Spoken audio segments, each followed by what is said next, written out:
Alright. Hey, welcome back.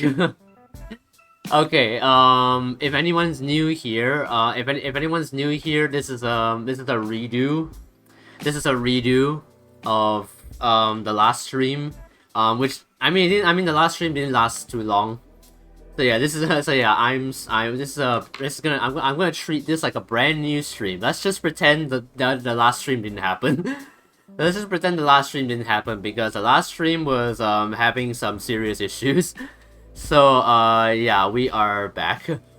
I'm praying that the stream will not have issues this time. I reverted back to the old settings. I'm back on 720p. I'm back on 30 FPS. We should not have issues this time because it seems like the output resolution is the main issue when it comes to like OBS streams crashing. So hopefully we won't have that. Anyway, so yeah, we are back. Anyway, TLDR. Hope you guys are having a good Friday so far. Hope everyone is doing good. I'm doing pretty good myself. I didn't stream last week because I randomly caught the flu. I don't know how, I just randomly got it after getting my influenza vaccine, which is kind of funny. Let's hope nobody uses that as a case to be anti-vax, because vaccines are important. Anyway, yeah, I didn't stream last week because I was sick. I was gonna stream Simulacra, last week, but I was sick, so I ended up doing it. I was wondering if I should stream Simulacra this week, but I didn't end up doing it, because I just decided, you know what, maybe I'll just like take this day to chill, because I'm like home alone for like the whole of Friday since well, I guess most of Friday, I mean, because my dad is overseas and my mom and my sister works, so from like morning to like evening I was home alone for the whole day. So I just spent most of the day just like chilling out. I took it in me to try and make carbonara again, which came out alright. Like the cream was a lot thinner than I wanted it to be though, but honestly taste wise it wasn't too bad. But yeah, other than that, I was just doing some singing today, not much. I was doing some like pretty loud singing today, like projecting my voice and all that, so I'm honestly surprised that my voice still works tonight. But yeah, TLDR, nothing too much going on this week. It's like pretty chill week, even though like there was a surprise, like there was a surprise like enlistment going on. Like all of a sudden, just like Wednesday and Thursday had new recruits coming in. I don't know why it was like told. I don't know why it came to us like last minute. It was like so last minute that like it was just like, you know what, fuck it, we're just gonna like do it anyway. So yeah, I mean we had to. So yeah, other than that, this week wasn't super busy. It was pretty casual. So yeah, so far not not much going on. It's been pretty chill. So we've just been like I've just been like relaxing in office most of the time, or just in the auditorium where I mean all I do there is just like supervise, and it's not really much because like it doesn't take a lot to control the sound system in there. So yeah, there's not really much you even do. You just sit there and you can just sit there and like be on your phone, and like the people hosting the event can like ask you questions and you can just like assist them, and it doesn't even take a lot of effort, honestly. So yeah, What did I even what was I talking about even like earlier? I don't even remember. Yeah, how was I yapping for how was I yapping for like 10 minutes like earlier? I guess because I was like going into like detail like earlier, but yeah, sometimes I've already talked about everything. There's not really much. I'm just like giving a summary to you guys basically.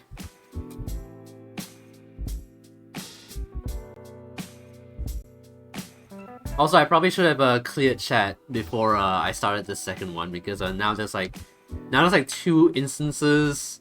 Now there's like two instances of like this thing starting up. But yeah, anyway, so far pretty chill. Hope everyone's Friday is going good. Hope everyone's having a good Friday so far. And let's go ahead and switch over to the game, shall we? Alrighty then. I think I'm gonna keep this resolution. Yeah, but yeah, I'm just gonna like stay on this resolution. I think this should be fine. I think with the amount of detail this game has, a little bit of like scaling down is not gonna like hurt it. So yeah. Anyway, it might even run smoother because like it might even run smoother. Allow me to introduce you to my book. Though it might at first appear like many books you've come across, it is far from ordinary. You may, therefore, have some misunderstandings about its nature. The story that awaits like what? has not been fully like the told. book is gonna kill me or something? I don't know. What do magical books do? Magical books usually cast spells, right?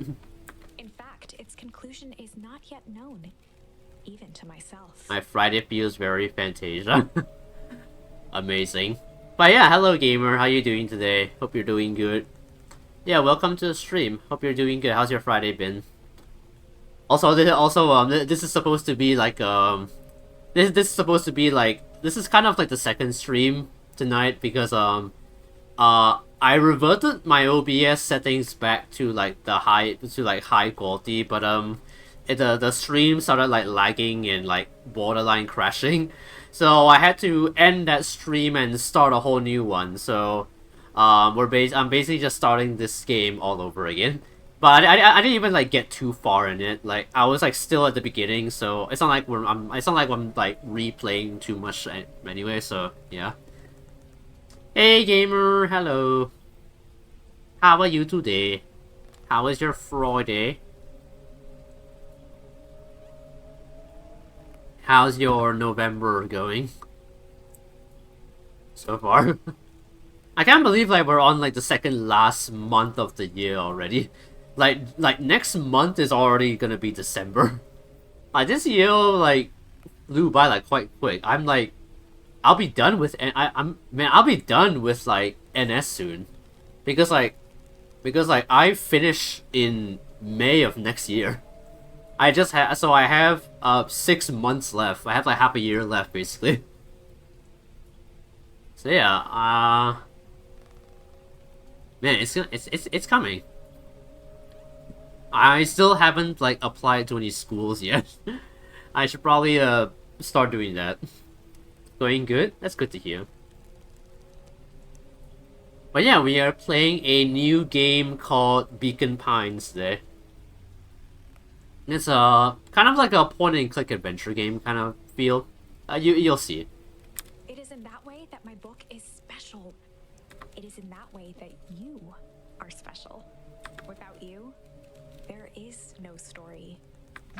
Dang. Chapter 1. Giving me like one-shot vibes already. Normal isn't what it used to be. This is a story about change. Just making my coffee. Sounds nice. Hope it's a very refreshing coffee. I don't like coffee though. I just drink like water or like hot Milo. Those are like the only two things I drink in the morning. Nestled in a shallow valley is the town of Beacon Pines. Far from the town square, across the river, past the neglected welcome sign, a young boy walks alone at dawn. The only coffee I consume. And like you, dear reader, he's here for a reason. The only coffee I consume is the one in tiramisu. Luca Van Horn. Look at it. Look at this guy. There's a little goat dude, or a reindeer, I don't know what he is. But yeah, already the game is super pretty. I mean, look at the art style, man. Like, the colors are so vibrant. Look at this. Like, honestly, I need to I need to find out the artist who like did the art for this game. And look how pretty it is, man. This game is so pretty I can taste it. That's a strange thing to say about art, but it kind of makes sense. If you're talking about black, I understand. I never drink my coffee that way. Yeah, fair enough, I guess. I probably wouldn't drink coffee. I wouldn't drink coffee black either. I want to add like some sugar at least.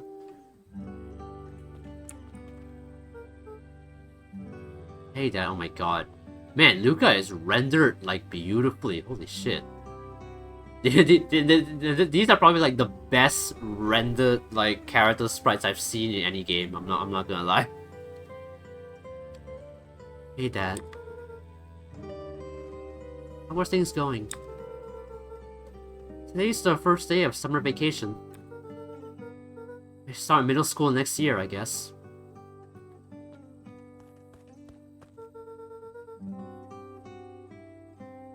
I was 6 years old when you died. And it's been 6 years now. From here on out, you'll have been gone longer than you were here. Feels like that should mean something. Mom always said that this tree was your favorite spot in the world.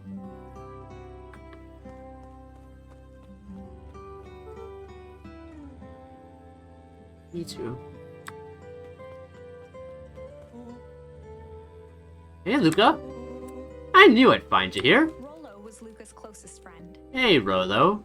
He possessed many Rollo Polo. qualities, but subtlety was not one of them. So he basically just...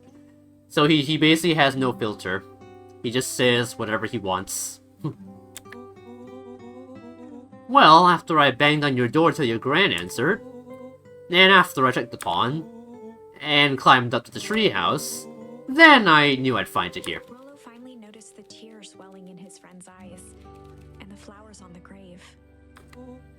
Yeah, man, can't you see my dad's dead? I'm mourning my own dad. He's been gone for 6 years. Oh, yeah. Right. You and your mom always did this on your dad's birthday. Yeah. I didn't know if you're gonna keep doing that now that your mom's gone too. She's not gone! She's just... missing? Sorry, I meant to say since she went missing. She's gonna come back, Rollo. Or she is. Oh shit. Our mom's gone too? Dang, what? First our dad dies, now our mom's disappeared? Man, what is with these kids and like tragic backstories, dude? It's really giving me like Children of Silent Town vibes, because in that game our mom also disappeared. But the only difference is that our dad didn't die in that game, unlike this one.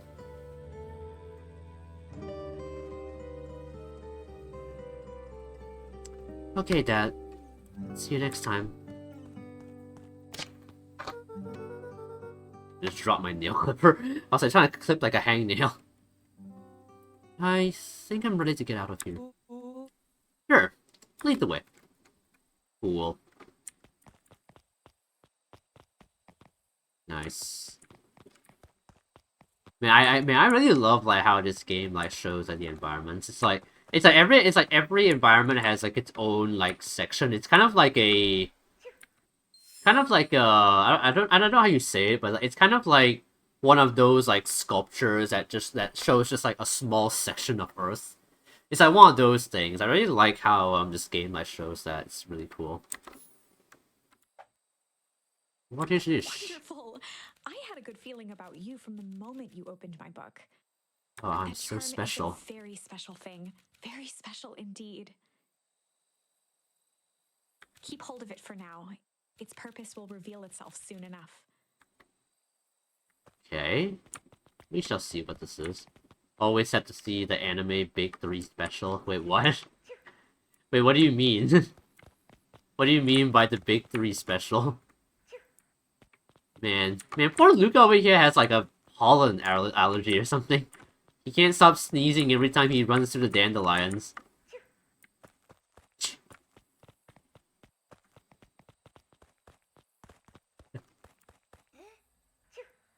That's so cute.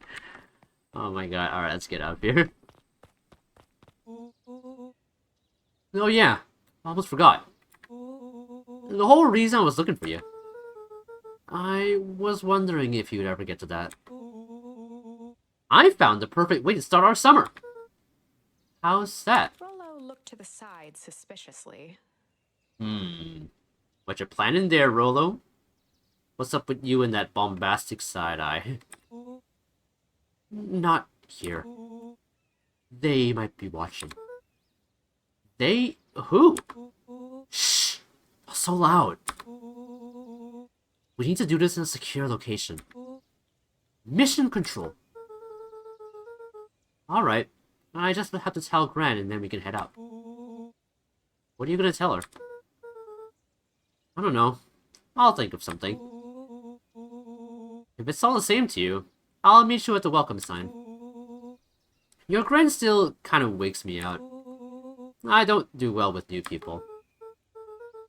She moved in like half a year ago. Just meet me at the sign when you're done. Yourself. I won't be long. Alright. Ooh. Oh, we got objectives. Okay, that's actually gonna be quite useful, actually. Because, I've played, like, so many games where, like, I'm always, like, super clueless on what I have to do. Having, like, objectives written out for me is actually super useful. What?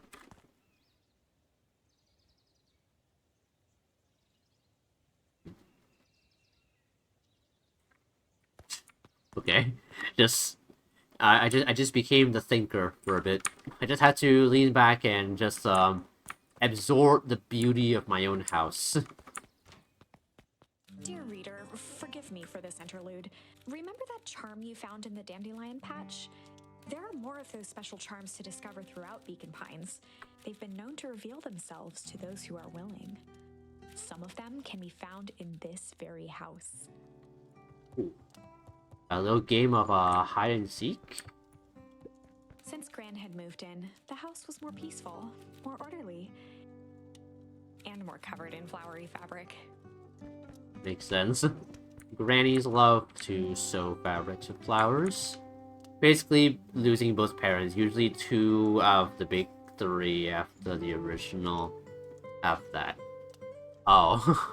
I mean, you could have just said, like... You could have just, like, said the Batman treatment. You could have just said the Batman treatment. Even though, like, it's not really confirmed if his mom is, like, dead. She just, like, went missing. I wonder if this game is about, like, finding her or something. There definitely... This game definitely does feel like there is some, like, mysterious, like, thing going on in the town. And we are the ones that have to, like, figure out what it's about. That's why it makes me think of so far. So it is, like, quite... It is reminding me... It does actually remind me quite a bit of Children of Silent Town. Because, like, in Children of Silent Town, in Children of Silent Town, the town is surrounded by this forest that all the adults are, like, warned against entering. And, it might be a similar case here, but I also don't know. But anyway, yeah, Beacon Pines, that's the name of the game. This game has sat in my Steam library for, like, at least a year.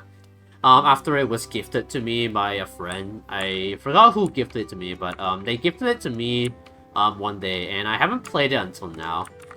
I just noticed that it was in my Steam library for a long time, and I thought, you know what, I may as well open it up at some point.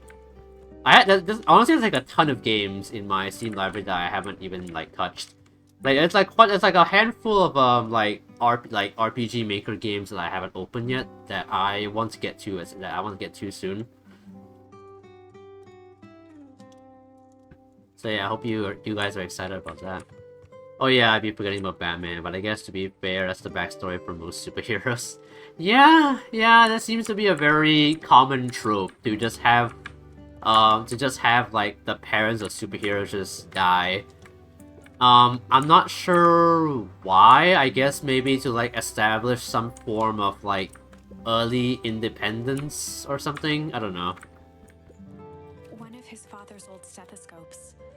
Luca had spent countless hours listening to anything and everything with it. Not for years, though.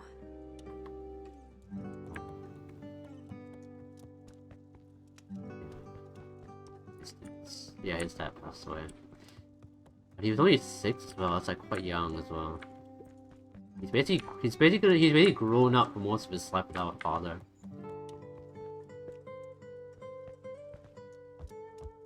Ah, just gonna relax in front of the campfire. No, the fireplace campfire, my ass.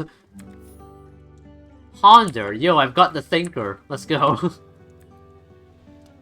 And slide off. That's why. That I used to do that all the time when I was a kid. Just like slide off.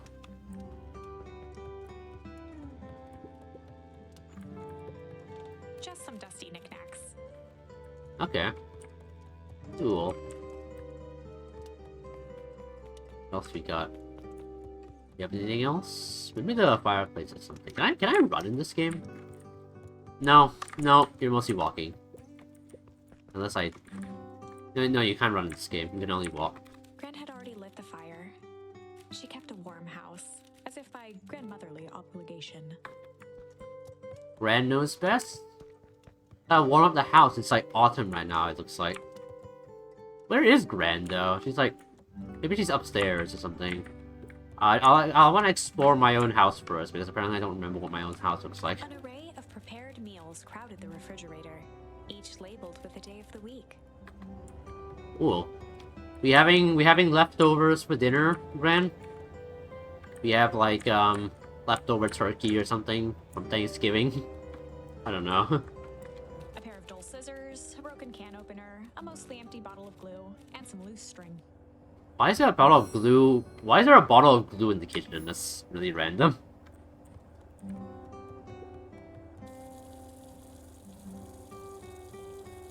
Okay, I can turn on the sink. Don't waste the water. Back here. The only piece of furniture Gran had brought when she moved in was an old hutch. Huh. Just that? She just wanted to bring her China collection. Can I go out to the backyard? Oh, This is quite exciting. I am now certain that you are the one I've been waiting for all these years. I just exited through the back door. What do you mean? You'll recall I was a bit coy regarding the use of charms earlier. Excuse me, I tend to have a flair for the dramatic.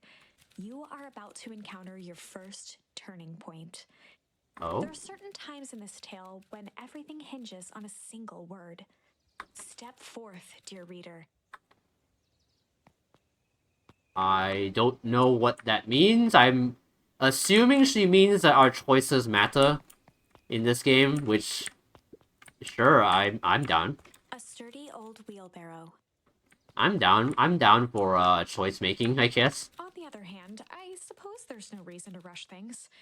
Gran will be waiting when you return. Yeah, I was like gonna go upstairs. I'll be back. I'll be back. I was gonna go upstairs. I need to see what's upstairs. I wanna get a look at my own room. Luca paused at his parents' bedroom door. He just wasn't ready to go in yet. I mean, understandable. So where does our Gran stay at? Does she sleep in our parents' room, or is there a guest bedroom? Gran had commandeered the upstairs closet when she moved in. Some things need shelter from a young boy's mischief, she said. What? Gran, what do you take me for? Oh, is this my room? Wait, do I have a sibling? There's 2 beds in here. Gran's bed was undisturbed. Oh, that's Gran's bed. Okay. Luca didn't mind that she had a habit of falling asleep in front of the fireplace. It meant that he could read late into the night. Huh. Okay, our Gran sleeps in the same room as us. It just so I like how it just so happens that there are 2 beds in my room. I thought I had a sibling for a second, but guess not. Did they set up this bed like when Gran moved in? Luca tossed on his favorite old sweater. Even though it was the first day of summer, a chill still hung in the air. Oh yay! Look at my sweater! I think it's the same sweater in the... Oh.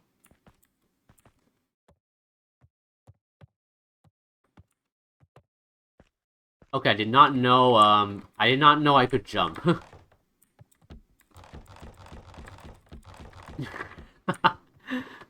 Gran's moving in meant that most of Luca's things had been crammed in the corner. Luca was somewhat annoyed by the situation. I mean, yeah, understandable. I mean, yeah, now I barely have any... Honestly, like, what... Honestly, why, though? Like, I don't... Does Granny really need, like, this much space? Can't I just, like, spread out my stuff here? There's, like, a lot of space over here. I don't think Granny needs that much space. You even said herself. You even said yourself she didn't bring a lot of things. Wait, what's on my desk? What's on my desk? I need to check this out. Oh, I can't do it.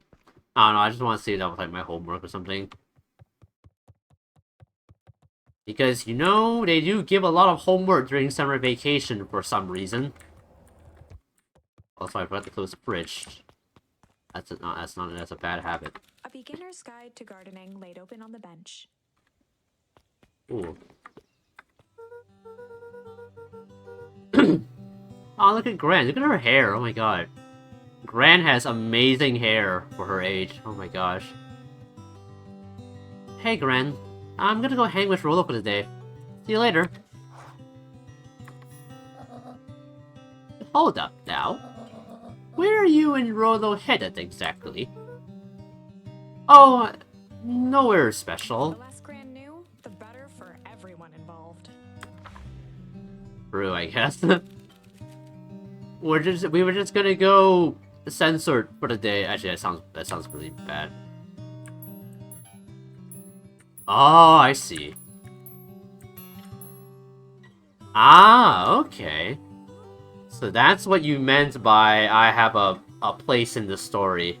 Because I'm literally the one, like, writing it. Or at least, like, contributing to it. So I can choose so I can choose what to tell Gran as to what we're doing, I guess? Okay, I mean, honestly, chill is, like, probably the most, like, how do I say it? I guess chill is probably the most, like, innocent one you can... Hide sounds a little bit suspicious. Ponder sounds odd, which could draw suspicion, so... Yeah, we're just gonna chill for the day. I mean, hey, it's the start of summer vacation. Like, why would I not chill, you know? We were just gonna go chill for the day. Yeah, yeah. Yeah, Gran. No need to worry. The best lies are built on truth. You boys are always in a hurry to do nothing. We stick to what we're good at. Well, make sure you are done chilling in time for supper. Easy. Nice. Impressive. You've managed to navigate your first turning point without too much of a mess. That's Yay. the power of charms. A single word can change everything. I think it's time to introduce you to the Chronicle. That sounds really dramatic, but you did say drama was your flair, so... Yeah, I don't know what I expected. Choices A, we're going to duel monsters. Tourney? Did you mean journey? B, we're going to Pokemon battle. C, we're going to meet our monkey boots and travel the jungle. Okay, I don't know if these are references. Obviously, Pokemon battle is Pokemon. I don't know what duel monster is. Monster Hunter, I assume. Monkey boots, I don't know what that is. Like, a Dora the Explorer reference? I don't know. What is this? The Chronicle is a record of the decisions you've made. You can see the turning point, which has been revealed. At any time, you can use the Chronicle to go back and invoke different charms, creating new branches. Luckily for us, this is the one and only turning point where the charms won't dramatically alter fate. It's the perfect opportunity to experiment with rewriting things. I see. So we're basically doing the Schrodinger's cat experiment. There's every decision will create a new universe, basically. Okay, let's see. Okay, we were just gonna go ponder for the day. We were just gonna go ponder for the day. I don't know what that could mean. Oh, really? What are you boys going to ponder on what are you guys gonna ponder on such a lovely day, exactly? This was Luca's chance to sell his alibi.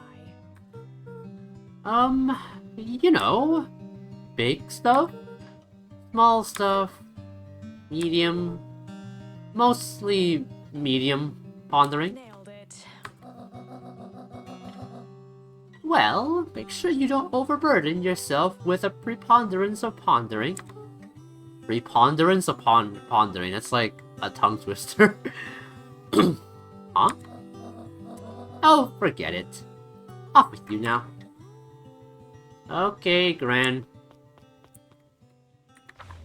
Alright, let's see what happens if I say let's see what happens if I say hide. We're just gonna go hide. We're playing hide and seek. We were just gonna go hide for the day. I mean, hey, we could just be playing hide and seek. It's not suspicious at all.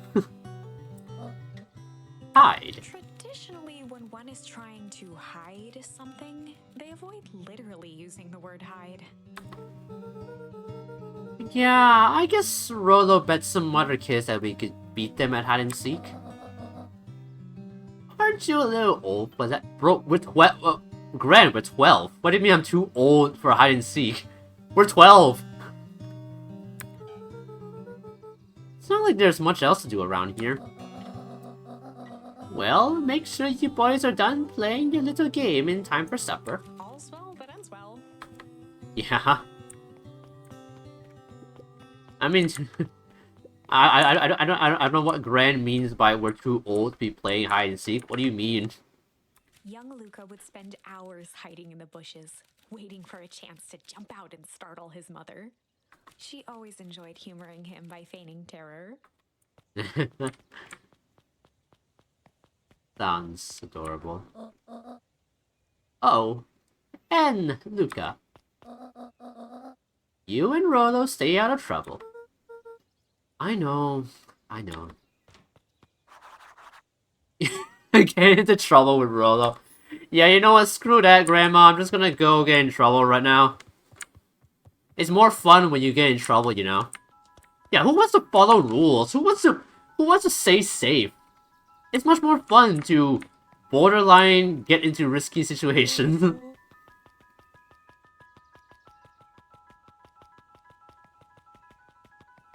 What on earth are you doing, Rolo? Just jogging in place?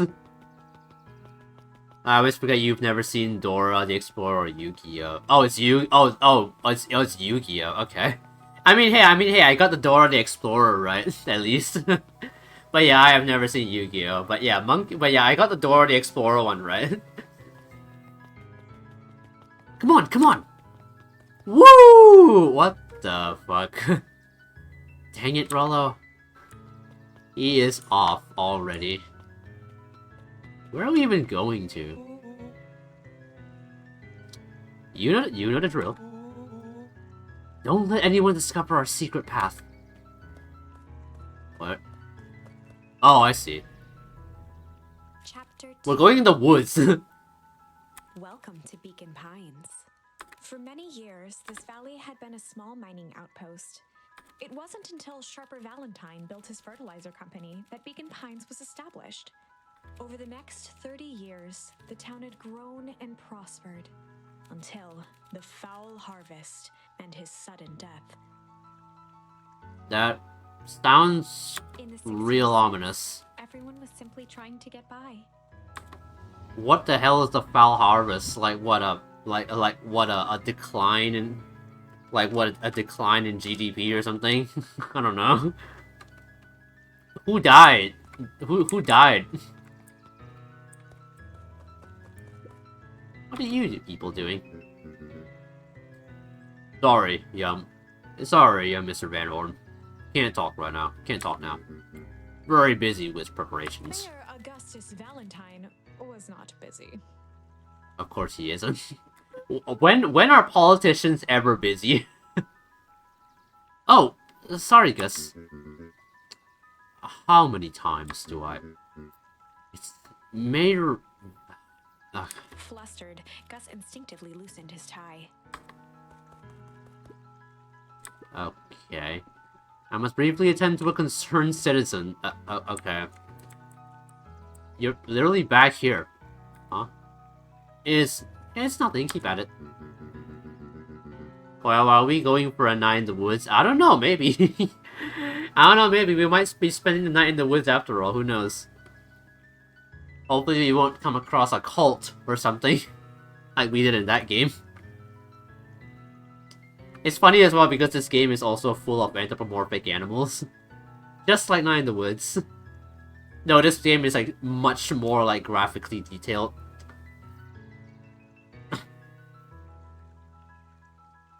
Alright, what can the mayor of Beacon Pines do for you today? Oh, just saying hi, I guess. Well, good day to you too. Yeah, Mr. Van Horn. Okay, Mayor. You have a good one. Doing whatever it is you're doing. What, you? Hey, Mr. Kerr. Hey there, Val! Kerr was the CEO of Perennial Harvest Company. He had become a fixture around town over the past few years. Dude looks... I don't know why, but this dude looks French for some reason. I don't know why, but this dude just looks French for like no reason.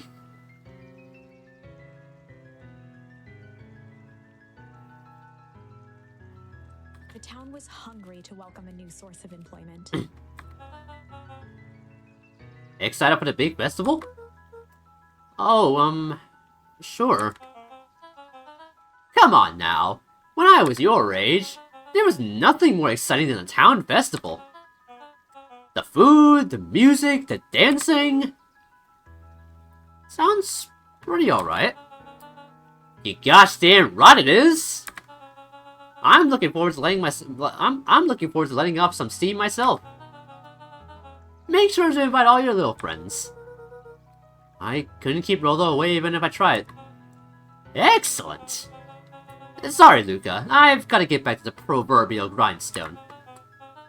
Our harvest awaits! And all that. Oh, now! Lunch time's a little low. Okay, bro. Well, he's clearly enthusiastic. Probably because, like, he's kind of like one of the people who who's kind of like allowing this festival to happen. Okay, okay. It's just another place for me to just like lean back and look. Alright, let's talk with the townsfolk, shall we? We've got a lot of people to talk to. Hey, Mr. Pig. Hey, Mr. Sinclair. Mr. Sinclair continued snoring and lifted one eyelid just enough to see who it was. A tactic he often used to avoid undesirable conversation. Me IRL. Mr. Sinclair is an amazing introvert. Just doing it's like wearing headphones but you're not actually listening to anything, just to avoid people like talking to you. Ah, don't you see I'm sleeping, boy? How's it napping today? Rummy as always. You guys have a perfectly nice view from here. Though Perennial Harvest put that monstrosity of a building in the way. Why don't you just move your chair a bit? Why should I be the one that moves? If it's a showdown they want, I ain't gonna be the one who blinks. Okay, fight your battles, I guess, man. I mean, you could just, like, move your chair, like, here. Though I guess you'd be blocking the sidewalk. Come on, Andy. Grab his wallet. Sorry, Iggy, I can't. Do it, or we'll pound you. Yup. Yeah, but my mom said, yeah, but.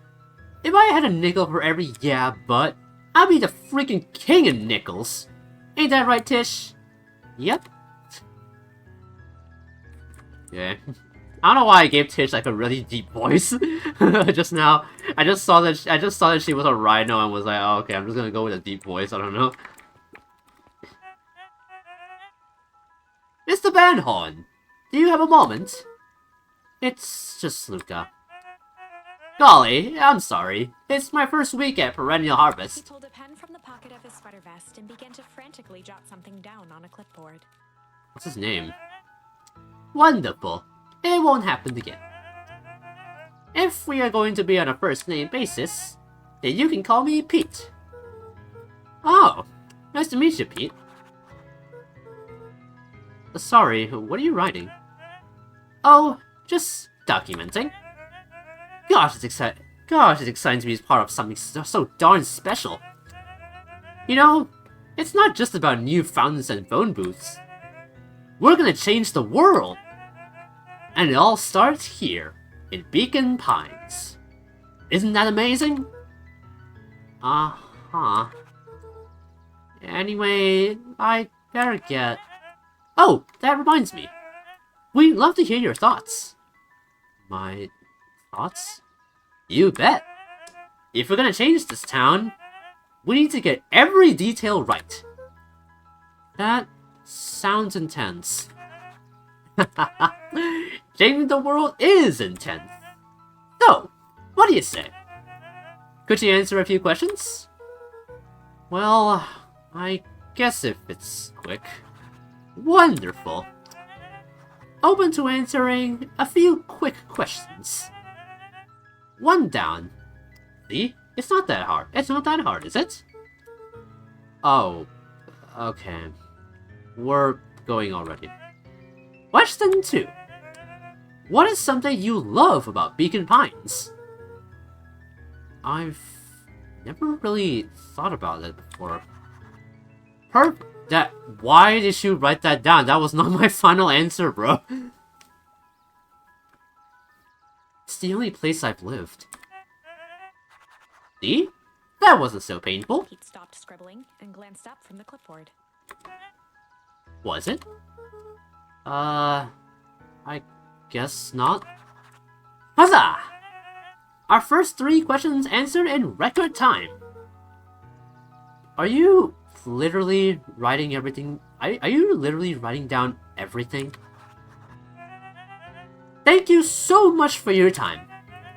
I need to process these answers. We can save the rest of your thoughts for later. Okay. Our harvest awaits! Okay. I don't know, like... I don't know what you're gonna do with those answers. It's gonna be a whole... It was basically a whole lot of nothing. I don't know what you're gonna do with that.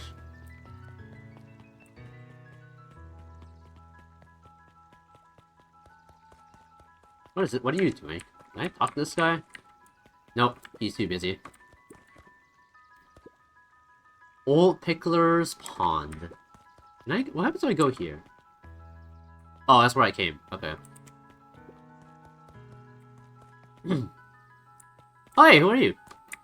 You doing some fishing? You? Hey, Jetson. Is the lion playing any tunes today? No bites this morning, I'm afraid. Come to think of it, I can remember the last time I reeled one in. No, but hey, that was never about the catch. This is where I come to think.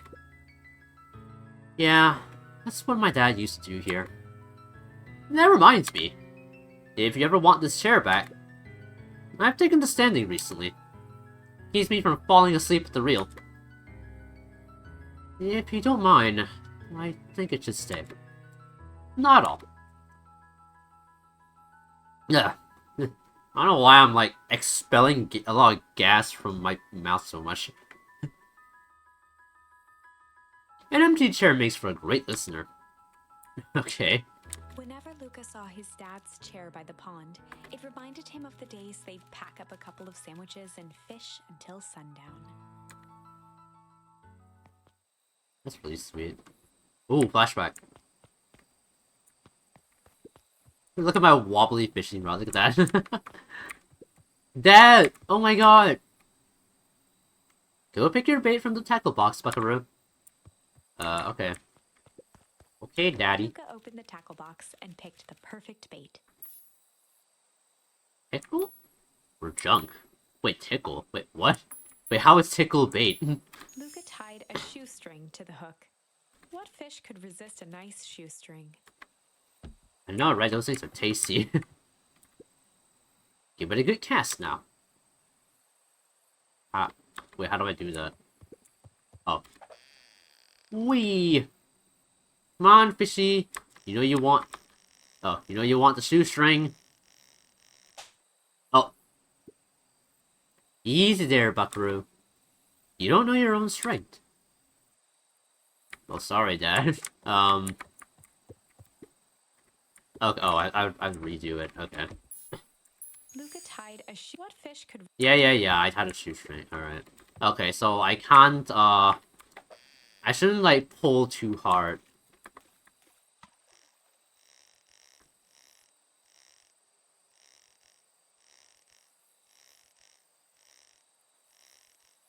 Come on. I don't want to pull too hard. Oh! Actually, she did me jump. I got a boot. Where do you think the other one is? Hard to say. Sometimes things drift away. That's not fair. No, it's not. Well, wherever it is, I hope that other boot at least has a sock to keep it company. Oh, we can continue fishing. What happens when we go here?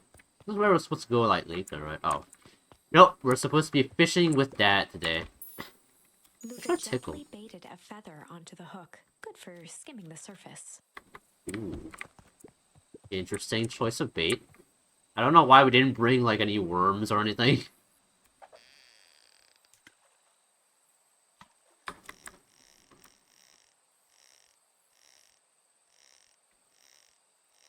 I'm here.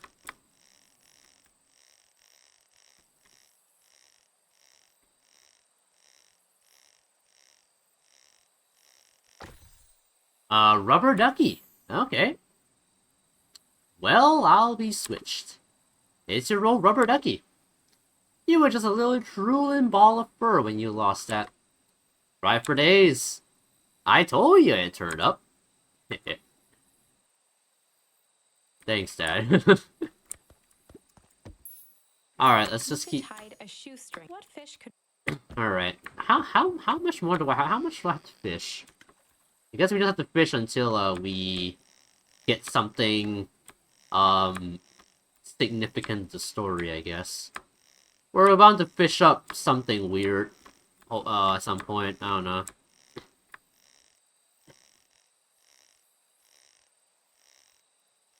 Man, this is during the time our dad was still alive, which means we had to be, like 5 or something. Interesting way on summers. Oh, it's the same.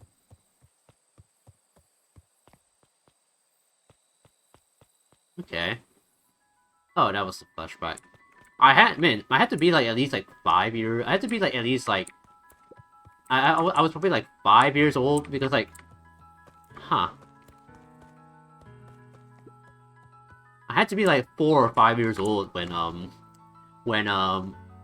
and I don't know why I'm saying it's Luca. The game is like treating us like a separate entity, so I should probably be saying Luca, not I. Even though I am technically controlling Luca, so Luca is technically us. Anyway, I was saying, we had to be like at least like 4 or 5 to be fishing. I don't know.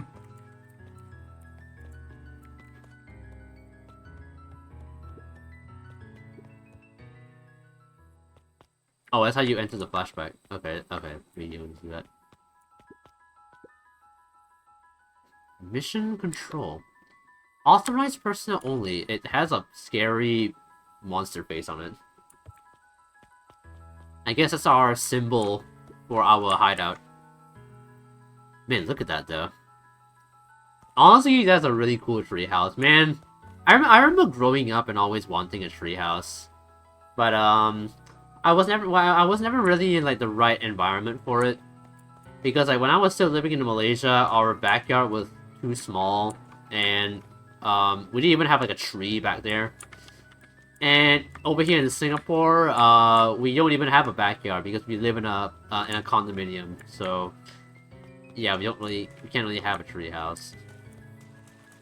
Because yeah, we don't really live. I don't really live in an urban area, so I don't really have room for a tree house.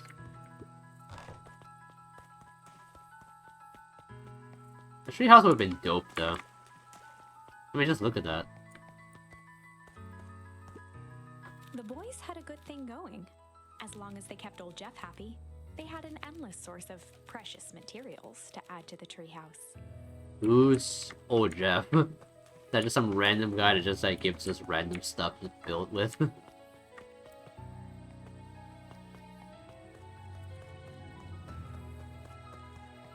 Okay. Yo, Rolo.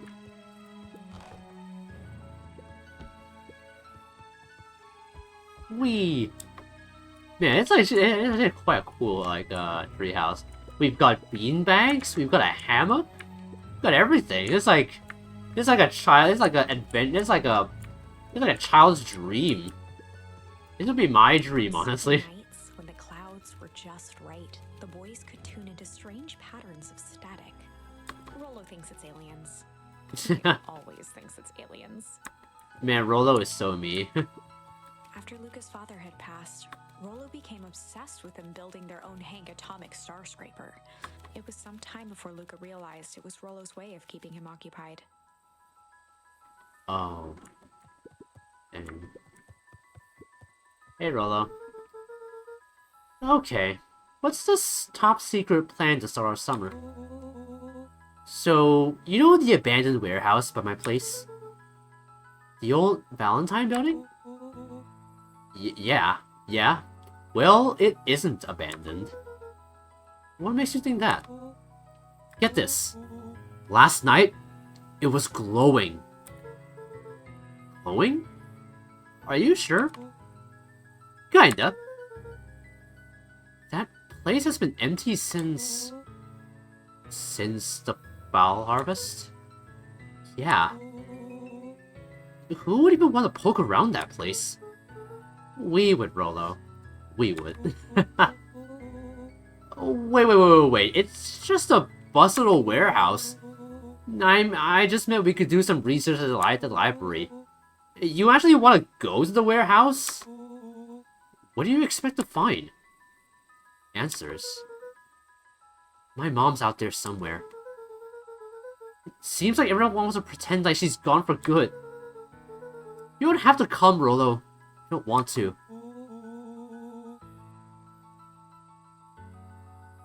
Luca, remember that time I sort of accidentally burned down the chicken coop?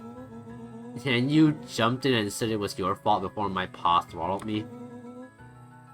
This is a flaming chicken coop sort of deal. I've got your back. Thanks, Rolo. Now that I think about it, poking around decrepit fertilizer warehouse is exactly how I want to spend the first day of summer. I'm not gonna lie, I would do that too. I mean, and not even like I'm looking for something kind of thing. I just want to explore a place, you know. Luca looked up at the satellite dish. Rolo nearly killed himself putting that up into the tree. Oh god. While it didn't turn the radio into an interstellar communicator, as he'd hoped, it did at least boost the signal enough to overhear truckers one town over. Huh. Well, that counts for something. Man, we were really innovative. Man, we were really innovative as kids, I guess. All right. So where is this warehouse? There's this warehouse that...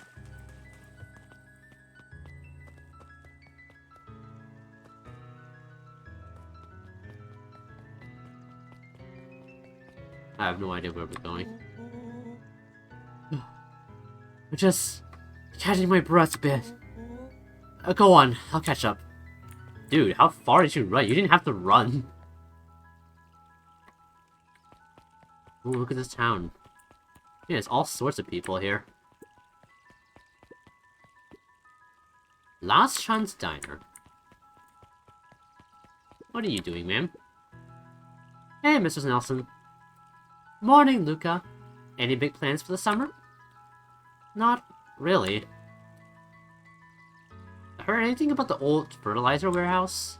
Any strange happenings? Can't say I have. Either way, a dusty old warehouse is no place for a young boy.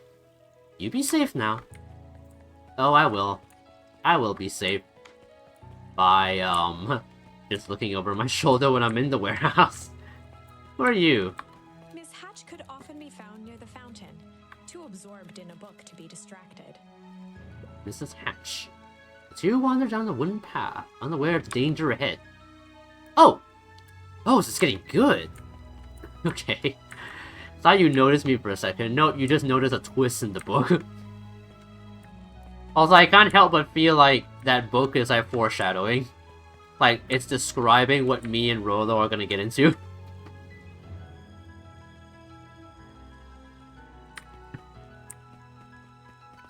What's up here? Oh, it's the back of a cafe, it looks like. That's a very emo cat.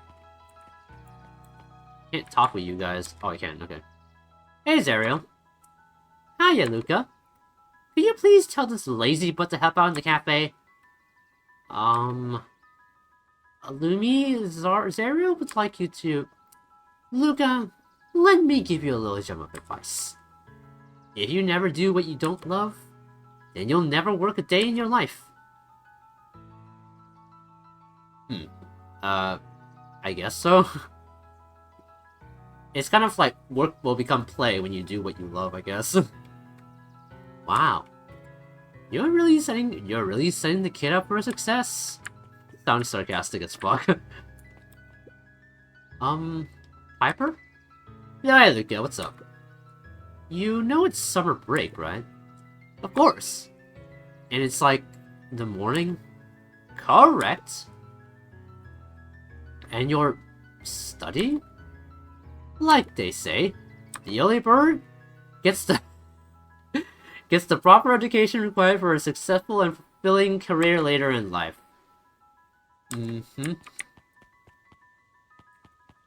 Yeah, and also might probably lead to overworking. You gotta have some fun, Piper. You can't live if you don't have fun.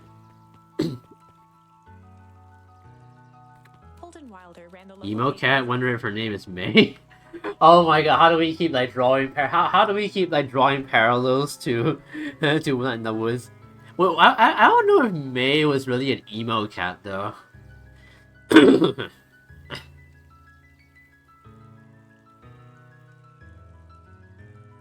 Olden Wilder.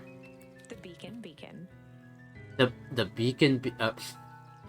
Okay, I don't know who came up with that name, but yeah, sure. Hey, Mr. Wilder. Morning, Luca. Well, what's the day I have in store for you? I was wondering if you heard any news about... News? The Beacon knows the news that needs knowing. Any news about the old fertilizer warehouse? Nope. Oh. Rolo thought he saw some lights there last night. Rolo ought to be careful poking around that part of town. The winds of change are blowing, and change is a dangerous animal. Change. Man, how many of these do we have already? quite a few. I like how it still says get in trouble with Rolo.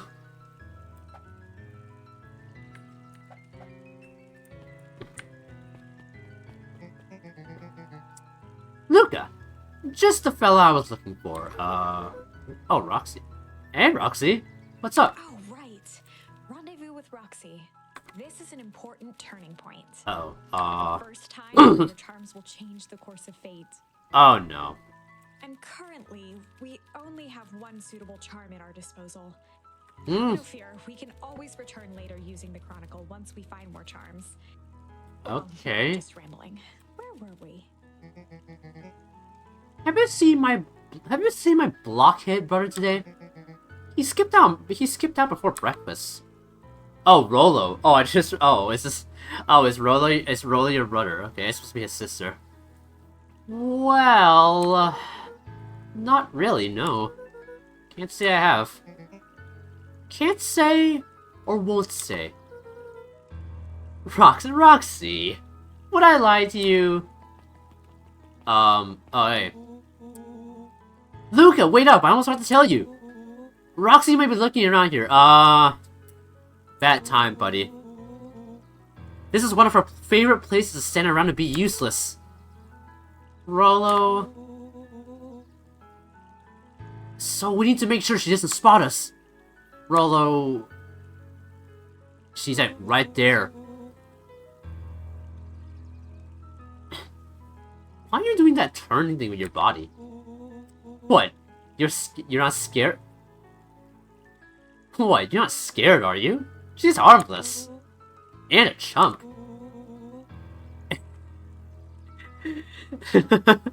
It's the classic trope of, they're right behind me, and he's right behind me, isn't he?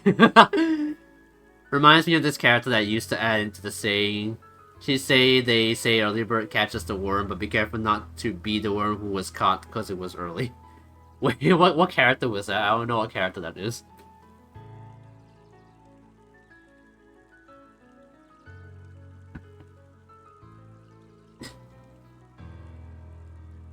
And she's right around that corner, isn't she?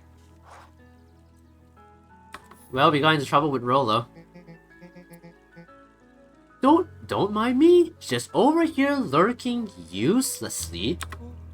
Oh, hey, sis. Nice weather we're having, eh? I couldn't help but notice you snuck out this morning before breakfast. Wasn't hungry. Also couldn't help but notice your morning chores were left unchored. Roxy, I'm gonna level with you. I'm sick and tired of digging up carrots.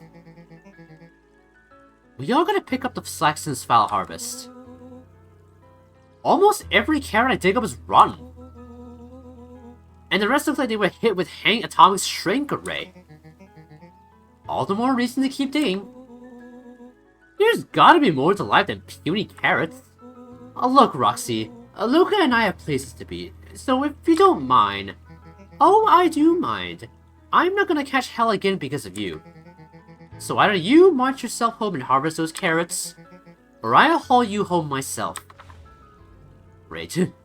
Rolo froze as Roxy took a step toward him, cracking her knuckles. Oh god. She's going to beat the shit out of him. She's from a gacha I used to play called Outer Plane. Huh. Never heard of that gacha. What is that? What's it about? Luca knew he had one chance to save his friend from being dragged home. Be a little... Are you... Of all the charms we could have gotten, we just picked chill. I mean, I guess, what else are you gonna use? Yeah, sure, we're just very chill. We're just a chill guy, man. We're just a chill guy. We're just a chill guy. In the past, he found the best way to deal with an enraged Roxy was to be a little chill. Just a chill guy. Come on, Roxy. It's the first day of summer. The sun's shining and we just want to take it easy. Let's leave tomorrow's problems for tomorrow. That's great and all, but Rolo's problems have a way of becoming my problems. And Pa always says tomorrow's work is best left for yesterday. March, big oaf. Oh, rats. I expect a full report about the Valentine place. A full report! There he goes. Investigate the Valentine warehouse alone. Oh, God. So, Fitz, what are you up to this lovely day? Oh, she's a chipmunk. Oh, sorry, squirrel chipmunk. Why did I say chipmunk? I guess chipmunks and squirrels kind of look similar, almost. Nope. Cool. Hey. Any more dialogue? Nope. Where is the warehouse, though? Like, do I even know where it is? Last Chance Diner. Up at Dawn News. What? Oh, newsstand. Hey, Dawn. Sorry to wake you. No problem. It comes with the job. Dawn had dreams of becoming a big-time reporter. At night, she searched for the story that could be her big break. She's adorable. I don't know what animal she is. Do you guys know what animal Dawn is? I can't tell. Actually, wait. I think she's a bat. I think she's a bat. I don't know why. It just looks like a bat to me. By day, she hawked papers at the newsstand. Which also kind of, if she is a bat, it is pretty fitting that she's fallen asleep in the daytime. What's up? Rolo said he saw something strange going on at the warehouse. You know anything about that? You might say I've heard some things. I'm working on a story about it right now. So, what's going on? Can't say quite yet. I still need to follow up on a few leads. Keep me in the loop, okay? Sure, I'm gonna sneeze. Oh my god, okay. Sure thing. Things seem to be quiet in town today. Yep. Everyone is preparing for the festival. Should be back to normal tomorrow. Catch you then? Catch you then. Oh, and Luca? I'm really sorry I haven't been able to find out anything about your mom yet. I'm just grateful that you tried. I'm still keeping my ears up. Figuratively and literally. She literally has her ears up. Like, her ears are nowhere but up. Basically a world that a lot of people are isekai to, but the story starts off the story starts off with you playing as Kei, another isekaier who was betrayed by the princess of that world. So then he sets out on a revenge journey. Wait, I swear you told this to me before. I don't know. I feel like you told this to me before, or am I like getting deja vu? I don't know.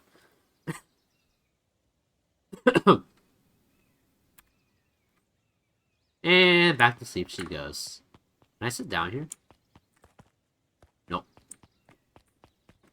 Last chance diamond. I guess Mr. Patelli is getting ready for the festival. Alright then.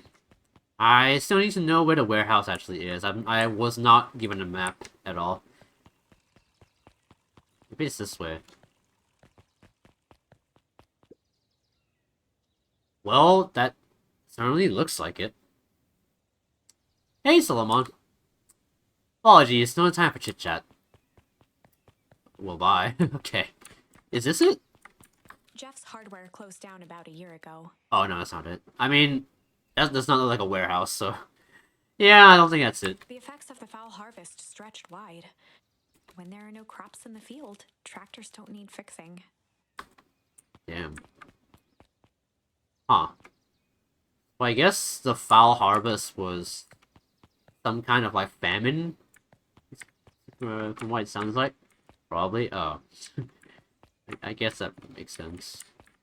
You do like chat with me about a lot of the games you play, so yeah, it's possible you could have told it to me once. Yeah. Nuncreed's drugstore. Luca, my boy. Hold up a tick. Oh, hey, Mr. Nuncreed. I was just on my way to... I just sold the last jar of your grandmother's preserves. Can't stock the shelves fast enough, it turns out. Hey, that's great, but I'm actually... I guess Juniper will just have to swing by with more for a lovely jam. Uh-huh. Well, don't let this old man slow you down. You just remind her that she still owes me that dance. A promise Gran regretted the second it was made. Oh. What? What does Gran owe this man? I tell you about most of my gacha games. The only one I never talked to you about is DNA, mostly because of you. I have never heard of DNA. I guess it's just so new I haven't heard of it. I don't know. Oh, but also probably because I just don't really engage in a lot of gacha games, so I'm not really in the space. So yeah, I'm like usually out of the loop. She's a fine woman, that Juniper. Yeah, she's pretty cool, I guess. A real fine woman. Gotta go. It's weird and any... Okay. Oh, okay, I get it. I get it, man. You have a crush on my grandmother. The phone booth was brand new, part of Perennial Harvest's Beacon Pines Reborn initiative. It didn't see much use. Oh. I guess it's so new that people just don't know what to do with it. We're just really behind on technology. We don't even have, like, smartphones yet.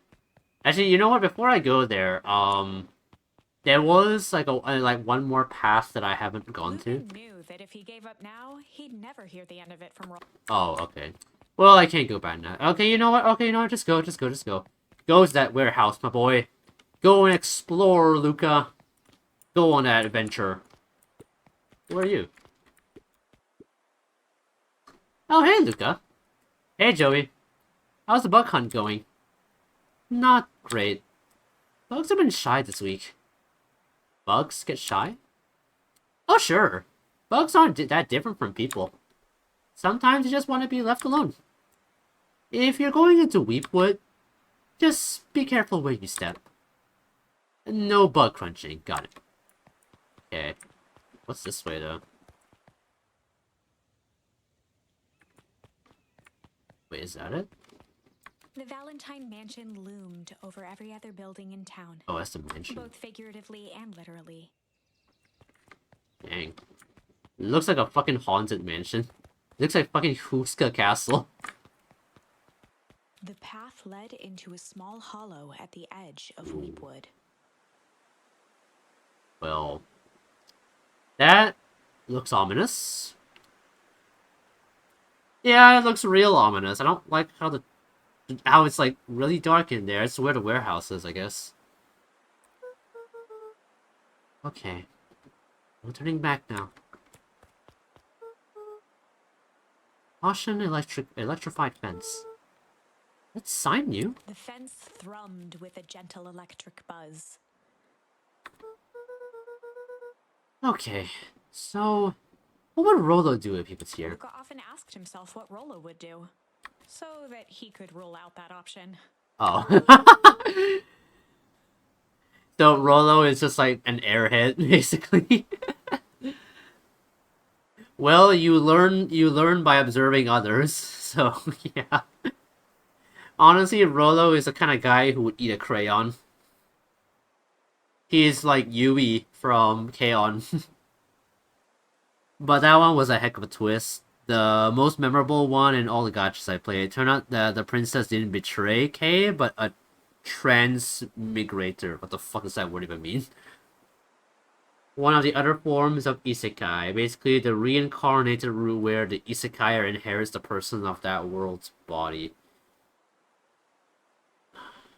Interesting. So hard mode was the so hard mode was the transmigrator rewinding time to beat us, but instead we punch her from the princess's body. Interesting premise. So basically, you get isekai and then you take over like another person's body. Am I getting that right?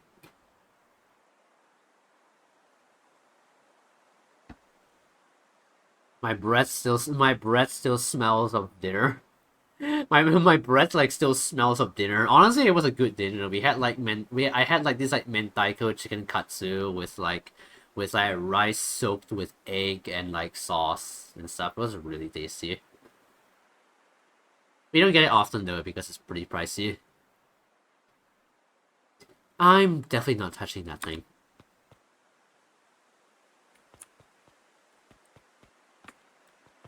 So what do I do? Okay. Oh! As sparks flew from the fence, the light atop that section shut off. 2 bulbs remained. Wow, that's all I have to do to like that's all I have to do to that's all I have to do to shut down an electric fence, just like throw something at it. That's 2. 1 more to go. Alright, I need one more thing to throw. Oh, here. Boom! The fence's buzzing gave way to silence. Okay. Okay. Moment of truth. Every kid in town knew the old Valentine fertilizer building. Long abandoned, the warehouse once served as the industrial heart of Beacon Pines. Now, it stood only as a reminder of things left behind. The dormant building showed strange signs of life. Okay, so Rollo wasn't exaggerating for once. What's going on here? There was only one way to find out. Go in it, I guess. Also, I thought that was blood for a second. No, that's a rope. I thought that red thing was like blood or something. No, it's a rope. No, the villain did that. We got regular isekai, same body and everything. Oh, I see. I get you. It's getting cold. I need my hoodie. I need my Norway hoodie. This hoodie is so nice that it's basically the one I wear every time, and every time I want to be warm. It's actually quite warm. It's thicker than my old jacket. I'm feeling warm already.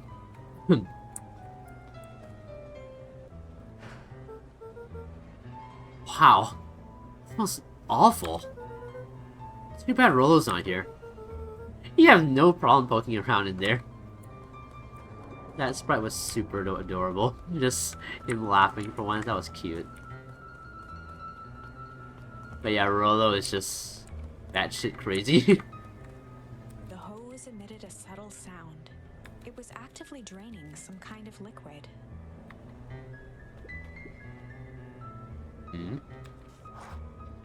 Investigate the Valentine warehouse alone. Locked. Luca thought he heard faint sounds coming from the other side of the door. He pressed his ear against the cold metal to hear better. A zipper? What's The this? sound of footsteps grew louder. Oh. Hello?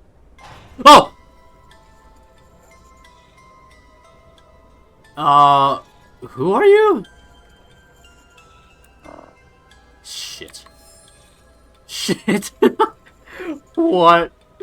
Okay, this game took a turn. I honestly did not expect this game to have profanity in it.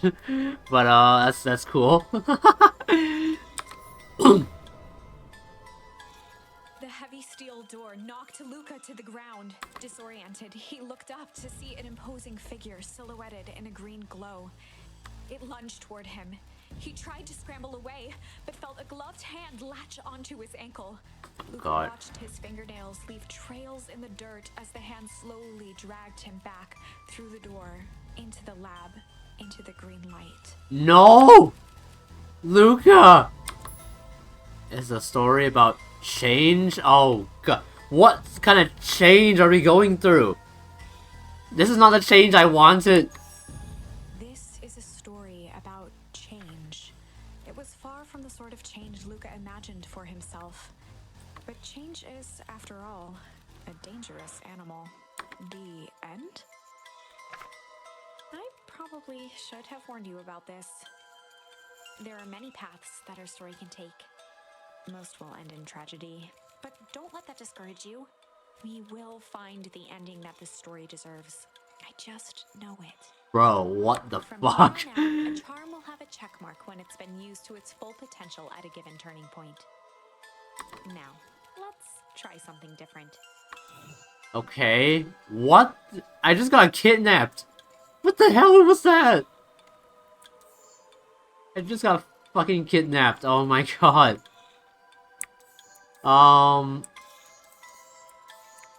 I can use the shit one in this one. Alright, let's see. Rewind! To be a little shit. like what, I'm being a little shit? Or like, we're gonna throw shit at her? In the past, he found the best way to deal with an enraged Roxy was to be a little shit. I don't even know what... I just kicked her! What the fuck? Make a break for it! What have you done? Dude, why'd you run like that? That little shit just kick me? Run all you want, you little twerps. You gotta come home eventually. Oh, sorry, bro. Oh, okay, now we can go with Rolo. Sorry about that. Rolo can get overexcited sometimes. Solomon Valentine, current ward of and future successor to the Valentine fortune, huffed as he brushed off his pants. I'm complete and utter fools. One wonders if it's worth taking anything here seriously. Either way, I'm really sorry. No matter. How are you doing? Me? Yes, with all that business about your mother and whatnot. Oh, I'm getting by. Still no word from her at all? No.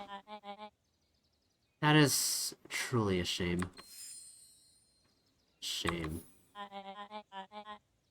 Your grandmother has taken residence to keep house?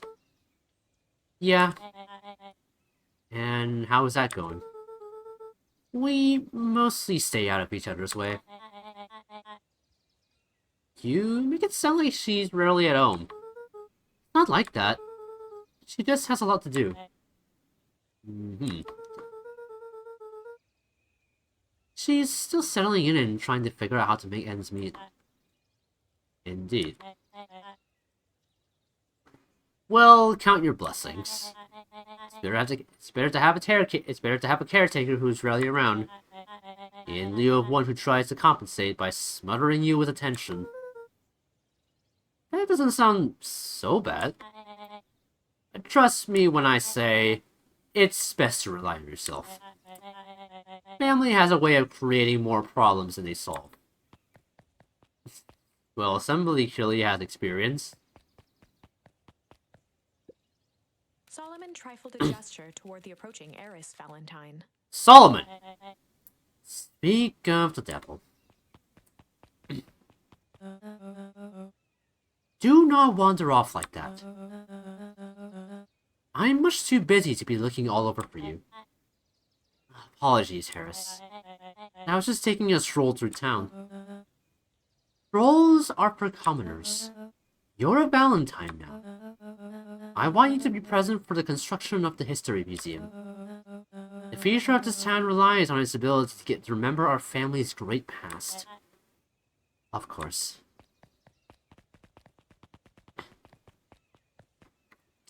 Ah, yes, the classic rich kid who can't take part in quote-unquote quote-unquote commoner activities because they need to uphold an image.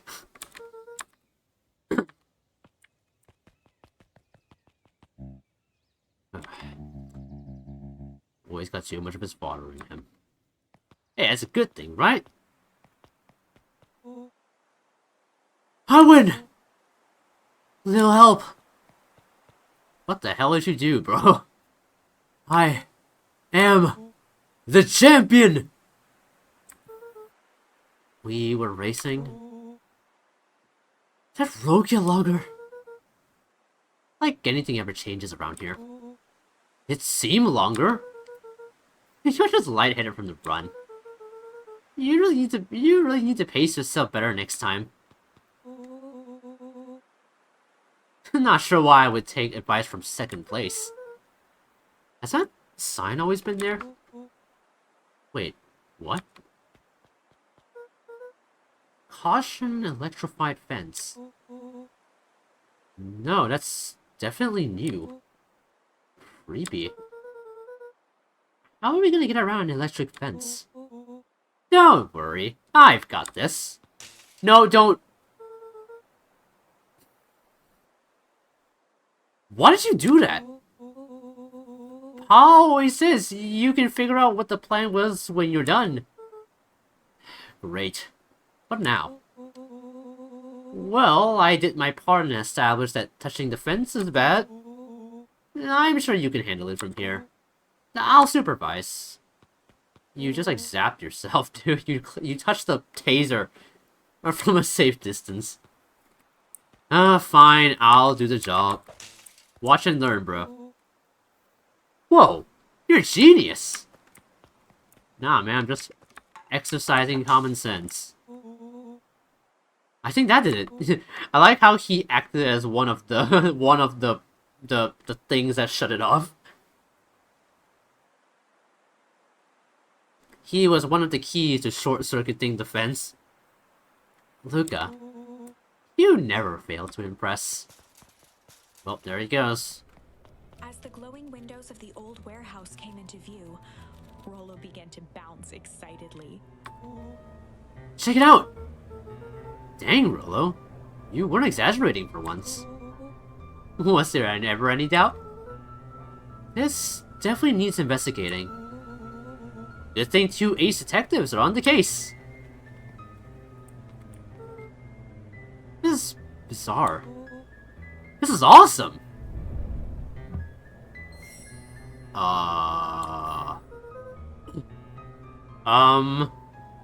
Is that an earthquake? Did you feel that? What, the excitement in the air? You bet your butt I did! Check out this puddle! That's not normal. And this hose! Dude, chill. Dude, chill. Aw, man, the door's locked. Try harder. No dice. It won't budge. Oh well. This dumpster is new, right? I bet it's got stuff in it. Can't really see what's in here. Who did all of this? My nose is itching. I think I smell some treasure. Are you sure that isn't the hazardous waste? Just help me get in. Rollo, it would be my honor to throw you in the trash. in you go, man. Enjoy the rubbish. Come on, Lady Luck. So, what's in there? Let's see. There's a squishy bag of squish. Wow. A good inch of stagnant sludge. Your natural habitat. Wait, hold the phone. Hold 2 phones? Check these bad boys out. Are those walkie-talkies? Just like the Hank Atomic communicators. Do these actually work? Ground command to Hank Atomic. Hank, do you read me? It's a Sank Atomic, ground command. You're coming in 5 by 5. How are your vital readouts, Hank? It's getting a little stuffy in here. We're requesting assistance for your back. Help is on the way. Nice. What was that? Someone's coming. Give me your hand. I'm trying. My hands are covered in squish. Oh god. Scoot over. I'm coming in.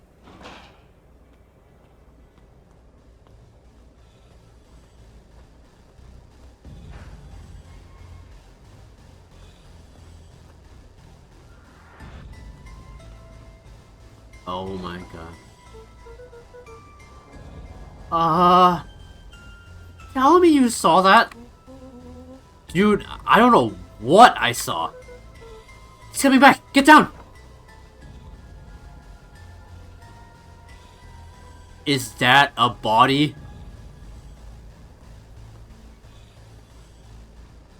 Is that a fucking body bag? Petrified under the weight of the bag. Oh god. Tell me that's not what I think it is. Luca, do you know what separates run-of-the-mill detectives from ace detectives? A ridiculous hat? When the chips are down, ace detectives dig deeper for clues. Felt around at the large sack which burdened them. Aha! Snapped off a tag from just within a small zipper opening in the bag. It's some sort of badge or something. What does it say? Bo held the badge up to a faint shaft of light within the dumpster. Dr. Prescott, Deep Engineering. It's a name tag. Would throw away a bag full of slimy old name tags. I think it's just one name tag in a bag full of something else. Okay. I think we should make a break for it.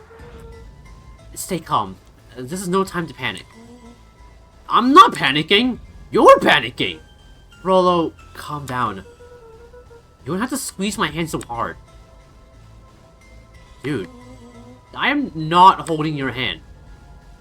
Quit messing around. What other slime-covered hand would be in here? Oh! Why did that actually make me jump? Oh my god, it's a dead body. It's a fucking dead body. Ah! Oh my god, there's a paw. It's a severed paw. How did that grab my hand? Don't tell me it's like a zombie hand or something. I am beginning to see the benefits of your run for our lives plan. Right, we've clearly established I'm faster than you, so I'll go first. Why not go together? Flaming chicken coop, Luca. I'll make sure the coast is clear. After I go, count to 100. If you hear me yell, run. If you don't hear me yell, run. Actually, either way, haul ass. Rollo, I'll give you credit. You sure found an eventful way to start our summer. It's what I do. Well, here goes nothing. Lucas sat in the dark, tracking the sound of Rollo's footsteps as he ran. 1, 2, 3. He pressed his ear to the dumpster wall, straining to hear Rollo's footsteps as they faded away. 15, 16, 17. He tried not to think about the contents of the dumpster as he counted. 35, 36, 37. The thick stench made it hard to breathe. Screw it, that's long enough. Luca carefully lifted the lid and peered out. Nothing. No sign of Rollo. No sign of the man in the yellow suit. Time to haul ass.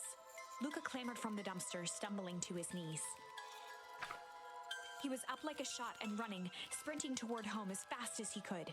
Beacon Pines flew by, blurred by the tears that welled up in his eyes. he wouldn't remember getting home at all that night. Throwing his front door open, storming up the stairs to his room, and surrendering to sleep almost as abruptly as he hit his pillow. Chapter 3. You just ran up and went to bed after you've been in that dumpster without showering? Ew. Also, wait, you even have supper with Gran. What the fuck? What the fuck?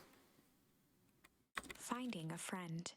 The next morning, it was quieter than usual at the breakfast table. Only the sound of silverware and chewing interrupted the awkward silence.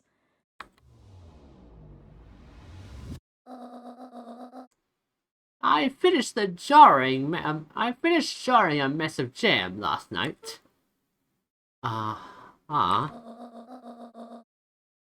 So that'll need to get delivered into town today. Okay. So, what did you and Rolo get up to yesterday? Oh, nothing interesting.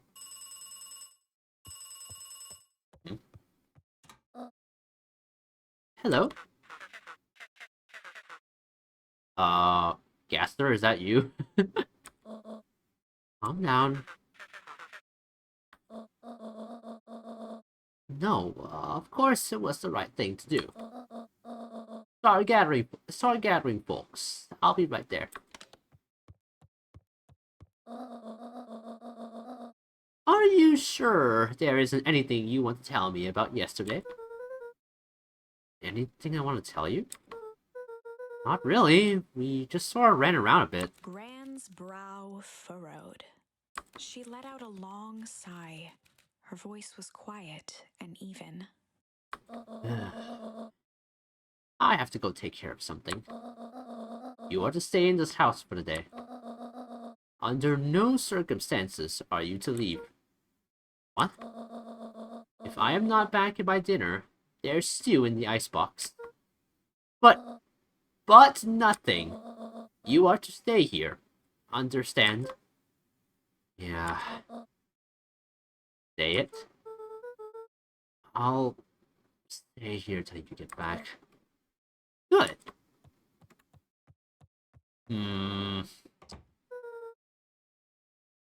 Yeah, Grandma's a little sus.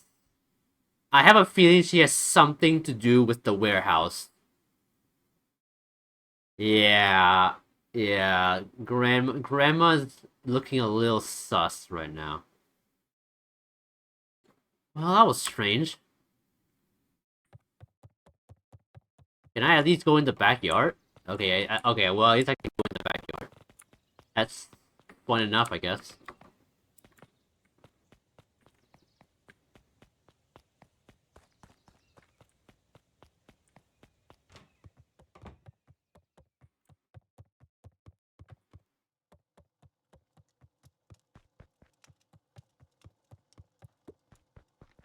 I guess we'll just, relax in front of the fireplace. And just, I don't know.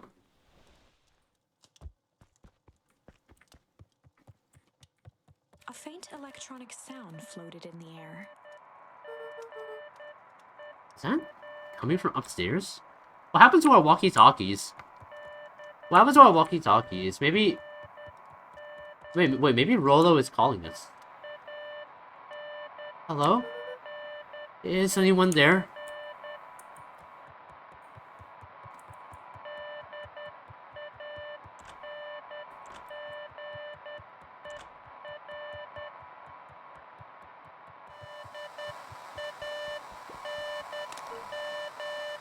Hello? Rolo, is that you?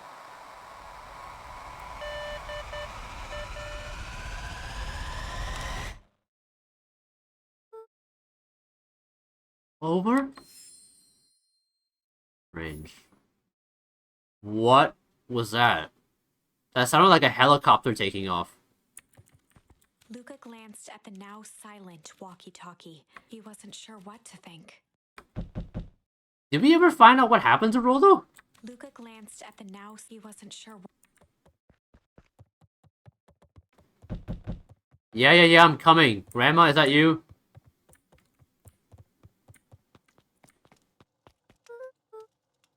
Oh, hey, Roxy. If this is about me, accidentally kicking you yesterday? Is Rollo here? No. Look at me, Luca. This is serious. Is Rollo here? No. I haven't seen him since yesterday. Oh, shit. Oh, shit. Rollo didn't come home last night. What? A pit formed in Luca's stomach. Where was the last place you saw him? We were playing around in Weep Wood, and then it was late and we went home. Weep Wood? If he's alive, I'm going to kill that little creep. Is there anything else? Anything that he said? Luca's mouth felt dry. No. We were just messing around. Okay. I need to go let people know to check the woods. You just stay out of trouble. Go see if he's hiding in the library or something. Luca could feel his heart beating in his throat. What the fuck happened to Rollo? Also, I can't leave the house, Roxy. I can't check the library for you. Sorry. Rollo. Where are you? Oh, okay, I do have to check the library. Well, Grandma, I'm sorry, but I have to break your rules. I'm looking for Rollo. A town that saw a few visitors, the welcome was perhaps more grand than necessary. I mean, what town doesn't do that, though?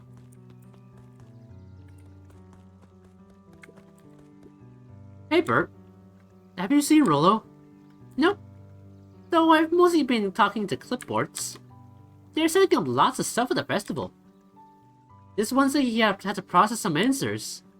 I told him that he was fine. I'll wait right here until he gets back. Okay. Okay, bro, still asleep. he just sleeps there for the entire he just sleeps there every day. Alright, this guy's back. Howdy, Luca. Hello again, Pete. I'm not Pete, you silly goose. It's Toby. You could have fooled me.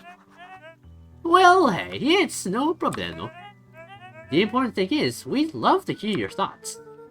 Yeah, I'm getting that impression. We're all part of something special, Luca. And it all starts right here in Beacon Pines. I got it. He looked up from the clipboard excitedly. That's right. So, how about you start by telling me? Look, no offense, but I've got my own stuff to take care of. Gah, you joker. We're all a part of this together. You'll let us know when you're free to answer a few questions. Okay. You are real strange, bro. We really need to get back to work. There's a couple more minutes. Roxy says she will be here, and she will be here. I just don't see why I'm standing around, doing nothing, and waiting for Roxy. When I could be standing around, doing nothing, and getting paid for it. Come on, Lumi. Roxy needs our help. Yeah, well, good intentions don't qualify as legal tender. Okay. Well, you don't sure you clearly have sympathy. Parents wouldn't listen. No offense, but isn't Rollo always getting into trouble? Something feels different this time. What can we do to help? We need to check where the adults aren't. So I guess it's up to us to check Weepwood. Our shift doesn't end for another couple hours. We could spend the time making posters. That would be great. Naruto PTSD activated. Toby? Who is Toby in Naruto? I don't no idea. guess. Right. Fitz and I will check Weepwood. We'll be back later to pick up the posters. I think my dad has a map of Weepwood. Let's swing by my house and grab it before we head out. There they go. Also, wait, Naruto PTSD. That makes me think like he died or something in the show. I don't know, man. I know like next to nothing about Naruto.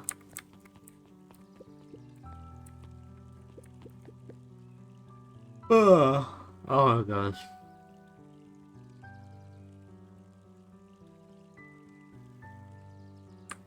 I'm getting tired.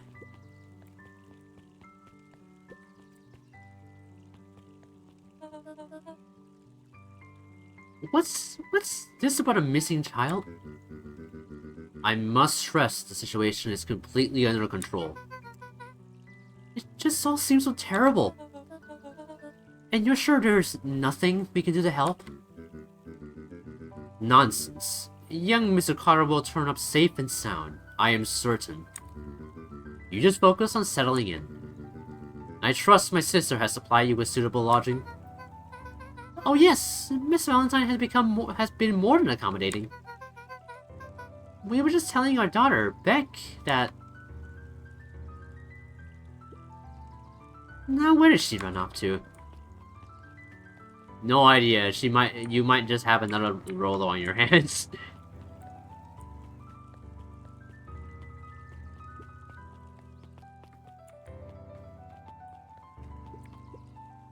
Sharper Valentine, founder of Beacon Pines. Never underestimate what a great man can do given time. A bit much, if you ask me. he he definitely likes to embellish his achievements like every other politician. Nah, he's the main antagonist of the second half of Shippuden. Oh, I see. I haven't seen any Naruto shows, so I have no idea. Alright. Kato volunteered at the library during the summers. He wasn't very social, so he'd dedicate each summer to becoming an expert in a single subject, making him a reliable source of very particular knowledge. If you were to ask Kato something he didn't know, he'd escape into the dusty old bookshelves and return with just the right thing. Dang. Dude is the keeper of knowledge. Also, is he a penguin? Also, is Kato a penguin? Or is he a bird? Or sparrow or something? I can't tell. Luca crooked his neck to see the title. Introduction to Melitology. What the fuck is melitology? Oh! Hey, Luca! You snuck up on me! Good book? No, just started it. He gestured to the shelves. I'm really running out of books I haven't read yet. So now it's onto the wonderful world of bees. Turns out bees are pretty cool. For instance, did you know that around 70% of bee species actually live in underground tunnels? Or that if there are two queens in a hive, they will fight to the death for supremacy? Interesting. That's interesting, but... You haven't seen Rolo around recently, have you? Not since yesterday. Keep an eye out for him, okay? Sure thing. If I see him, you'll be the first to know. Thanks for the pun. Really lighting the mood there, Kato. Okay. The entire top level of the library was devoted to comics, most of which were Hank Atomic and the myriad of lesser revered spin-offs. I mean, hey, don't knock the spin-offs. Sometimes the spin-offs can be amazing. Mycological phosphorescence. More like my complete loss of interest. Okay, okay. Maybe Luca has a bit of a May in him. The bottom corner shelf was a dusty array of thick science books. Only one binding was clean enough to read. cellular biology and the chemistry of mitosis. Boring. Hey, Jace. Hi, Luca. Did Rolo come by? No. I was actually surprised. He's usually here early on days when the new issue drops. Rolo's the biggest Tank Atomic fan I know. Besides myself, that is. Well, if he does swing by, tell him to meet me you know where. I don't know where. No, he knows where. Oh. Roger that, Space Cadet. Yeah, did you know there's a game with over 100 heroes and 1,000 ways to customize them all? Cool. What's it called? 100 heroes and what? What's it called? I have never heard of such a game. It sounds like some kind of like dress-up game, but probably not. A peek behind the curtain. The methods and ruminations of Patrick C. Montesquieu, one of the greatest acting minds of our time, by Patrick C. Montesquieu. Dude really did the Obama giving himself a medal meme. Oh. Dude gave himself a pat on the back. Sally Seashore's simple succulent sundries. Luca brushed off a smudge of dust. Or Raid Shadow maybe it Legends. was Oh. flour. Okay. What the hell? Okay. Man, Raid Shadow Legends, I haven't heard that name in like ages. It's been a while since I've seen like a YouTuber get sponsored by that game. I think it's like I think it's kind of an old thing now.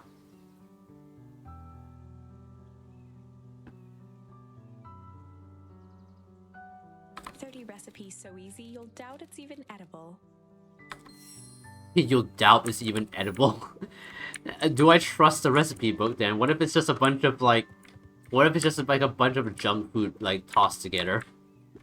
Oh, the cobs I've eaten. A salad-centric travel guide for the mildly adventurous. Yuck. What? What about the new... What about the new editions? What do they have here? There were rarely any actual new editions.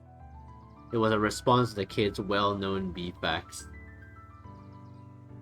What does Raid Shadow Legends have to do with the beef facts? Were you talking about the queens like battling each other? Does that happen in Raid Shadow Legends? Simply a variety of existing content rotated into the front display each week. What? Not fooling anyone? What? It's like... What? That's like that's like when a store that's like when a store like raises their prices and then drops them later just to act like they have a discount. That's like what this technique this tactic is like reminding me of. The library is doing with the new editions. They're just recycling like already existing like stuff. What sort of monster puts candy behind a locked door? Oh yeah, Mr. Nuncree works weird hours sometimes. Of course he does. How about you? When do I work? No, what's your name? Luca Van Horn. Not just a battle of well-known facts. Ah, okay. I'm confused, but I'm confused of how you're even like taking this combo, but okay. I'm so confused because those two things are like really different to each other. You new here? Yep, not by choice. Family moved often, giving her Oh, it's little back. time to establish any real connections. She would tell you she prefers it that way. Fair enough. She's an adventurous girl. She just wants to explore. I'm looking for my friend Rolo. He didn't come home last night.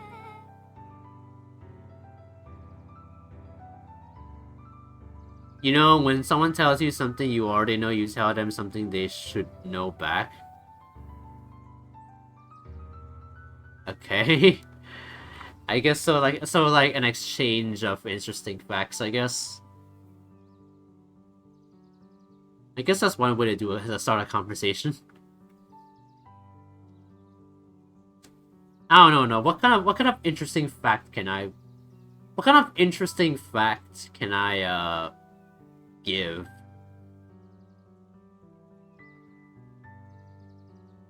No idea. So, he's missing? I guess so. Like, missing? Missing? Does that sort of thing happen a lot around here? Luca shifted his feet uncomfortably. Well, that sucks. Exchange of wit in a way. I guess. Yeah. So, I should probably get going. Hey, wait up! What? Beck pulled a coin from her pocket.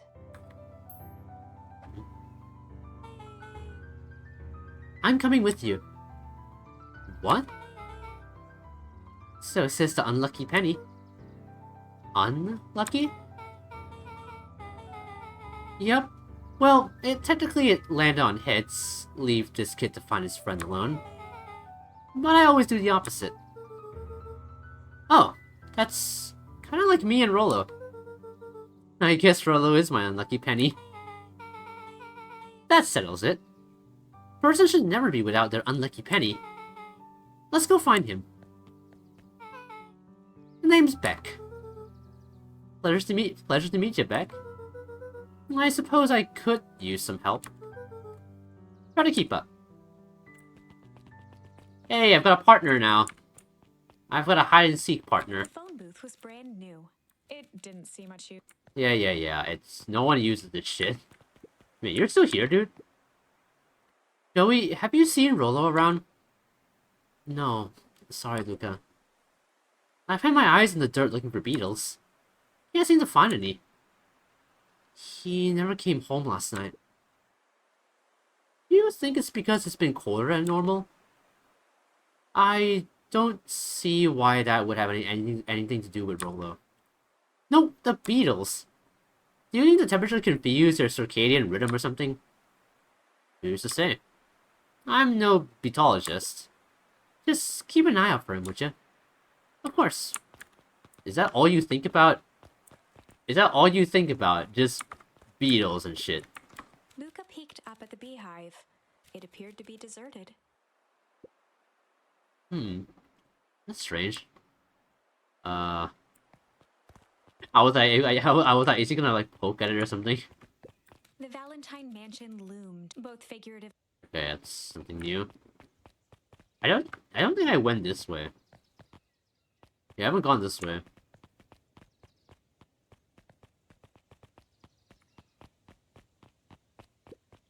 After the foul harvest destroyed their wealth and reputation, the Valentines shuttered off their estate from the rest of town.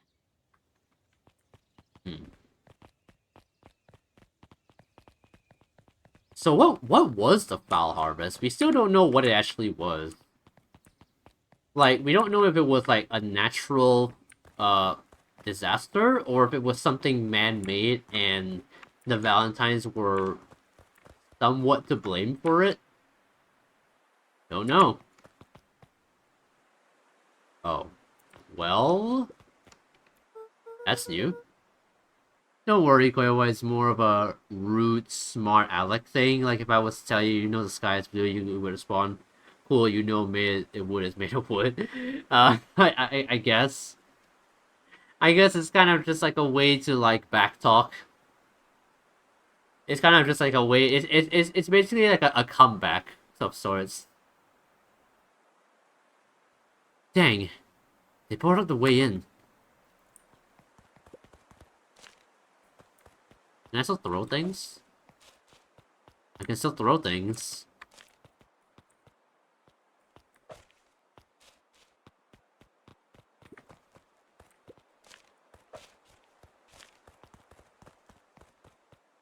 Okay.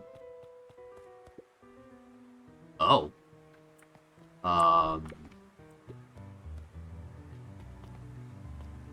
Luca felt a chill as he approached Beck. Her eyes were locked on the strange green liquid. The nearby grass was coated in a fine layer of frost. Is this sort of thing normal around here? Because puddles of glowing ooze are definitely not what I expected from this place. I have no idea what that stuff is. Well, the next obvious step is science. And what does science suggest?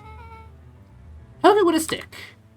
Okay. As Beck dipped a broken tree branch into the goo, Beck's eyes widened as flowers grew from the dead wood. Oh. So it's like a...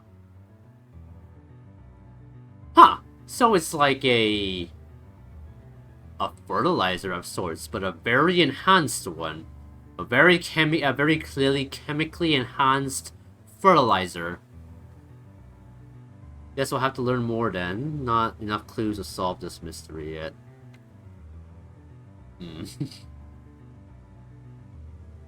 First small buds, which quickly bloomed into vibrant petals. What the? Cool! As quickly as they had grown, the flowers began to shrivel and turn gray. Oh. Beck dropped the stick with a grunt of disgust. Ah, man! They live and then they die. They went through the entire life cycle in like 3 seconds. Okay. So the science tells us this skunk is weird as hell. Yeah.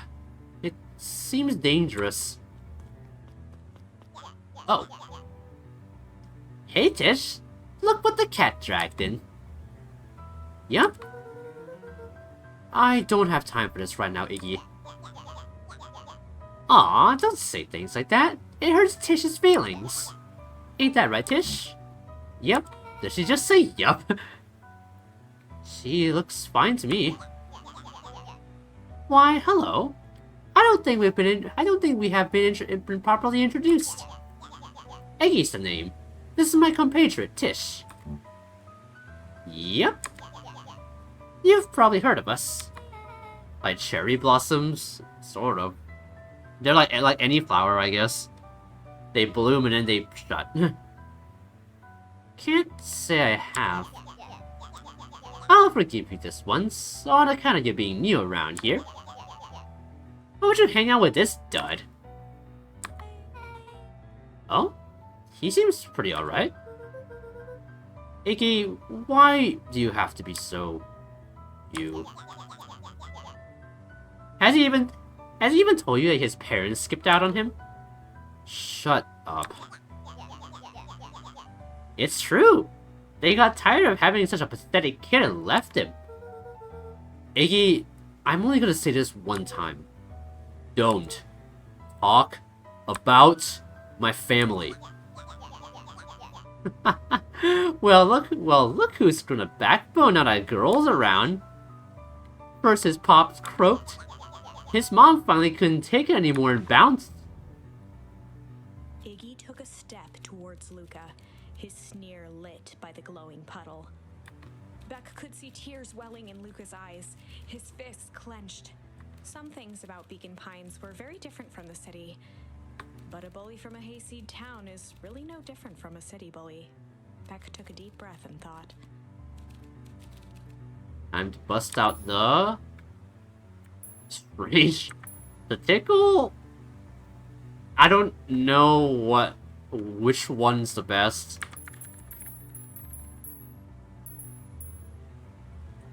Bust out tickle, I guess. I don't know. Well, time to bust out the tickles. I don't even know what that means. Hey, Tish. Wanna see something cool? Yup. Check it. Beck lunged forward and began to tickle under Tish's arms. Okay. What the? Tish, is she tickling you? Yup. Hey up. Hey up. What the heck is going on? Between gales of laughter. This is certainly a technique. Redoubled her efforts, Yeah, oh, she's gone. What just happened? She seems nice. Sorry for the interruption. I think you were just threatening us? Iggy's eyes darted around. A Looks realization like we are about to dawned on have his a Will face that he Smith was moment. now Say with me, outnumbered. keep my... What did he say again? Keep my wife's name out your fucking mouth! That's what he said, right?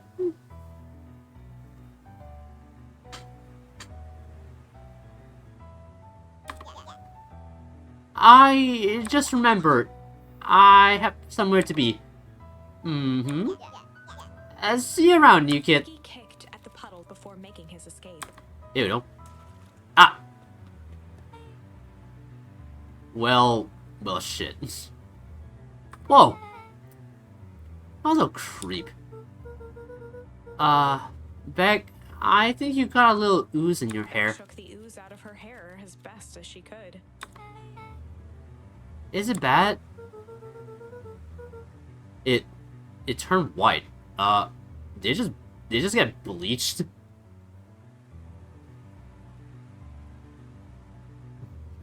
It depends. What are your feelings about having a more mature, refined look? Oh god. Chapter 4. The best policy. Luca paused for a moment, catching his breath. He'd only just met Beck, and somehow he already managed to drag her into this mess. Hopefully he could make it up to her. But finding Rollo was his primary concern. What is the ooze, though? So what, it just, like, makes things grow or something? It just makes things... You know what? I don't know, man. Anyway, it just says there's a path here. Is there a path there? Property of Valentine Fertilizer Company. Old. Oh no, that's not a path.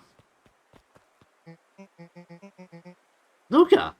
What the hell are you doing out here?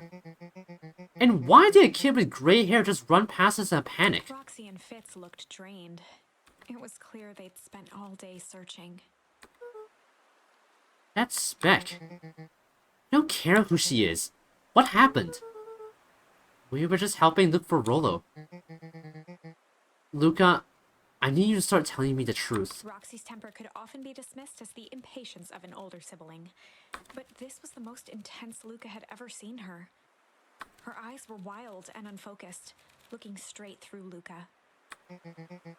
We're running out of time. In a torrent of rambled words and tears, Luca broke down. Rollo and I weren't just playing in Weepwood yesterday. We were investigating the lights of the old Valentine warehouse. But someone was there in a strange suit. And we hid in a dumpster and a heavy bag dropped on us. And I think it was a body. And so we ran, but we got split up. And I ran home. And it's all my fault. Now my best friend may never come back. Wow. Wow. Roxy, still exhausted and angry, softened briefly as her eyes hunted the ground in thought. With a determined sigh, she looked up at Luca. It's not your fault, Luca. Rollo's gonna be okay. Promise. Roxy drew herself up. Thank you for the water, Zooey. I need to refill my bottle soon. I'm running out. Since I'm reading a lot of dialogue in this game, I have to drink a lot of water. But yeah, hey Zooey, how you doing today? Hope you're doing good. We're playing a new game called Beacon Pines. But yeah, how's your Friday going? I'm gonna fix this. Luca, go home. But I wanna help. It's too dangerous for a kid. I can't just sit around. I have to do something. Roxy tried to think of the safest place to send Luca. Long time no see. What have you been up to? Well, last week I was sick, so I didn't stream. So, I'm back. I'm back today. So, Yeah, we're just playing this new game because it's been sitting in my Steam library for about a year now. So I thought I'd open it for once. You go back to that little treehouse you two like to play in. Wait there in case Rulo shows up. Sound like a plan? Luca wiped his cheeks and gave a quick nod. You did the right thing telling me the truth. Now, Scoot.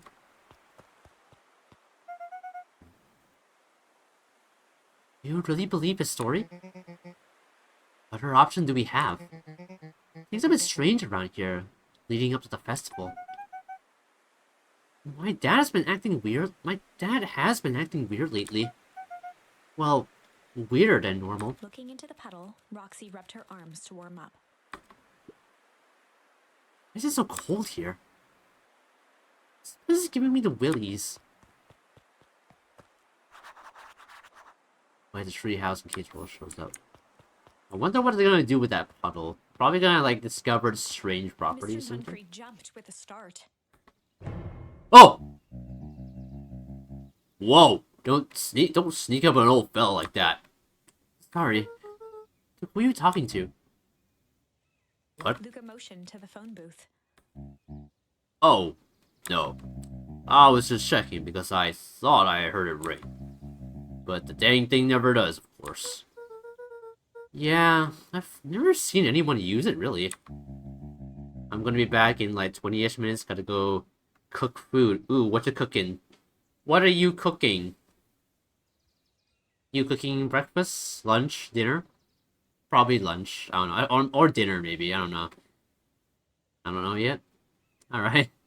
Honestly, that was how I felt before dinner time. Because I was wondering if I was gonna have to cook dinner for myself. Because my mom and my sister will be out. And my dad's overseas. So I was wondering what I was gonna cook for myself. But my mom said that she was just gonna order food for all of us. So, yeah.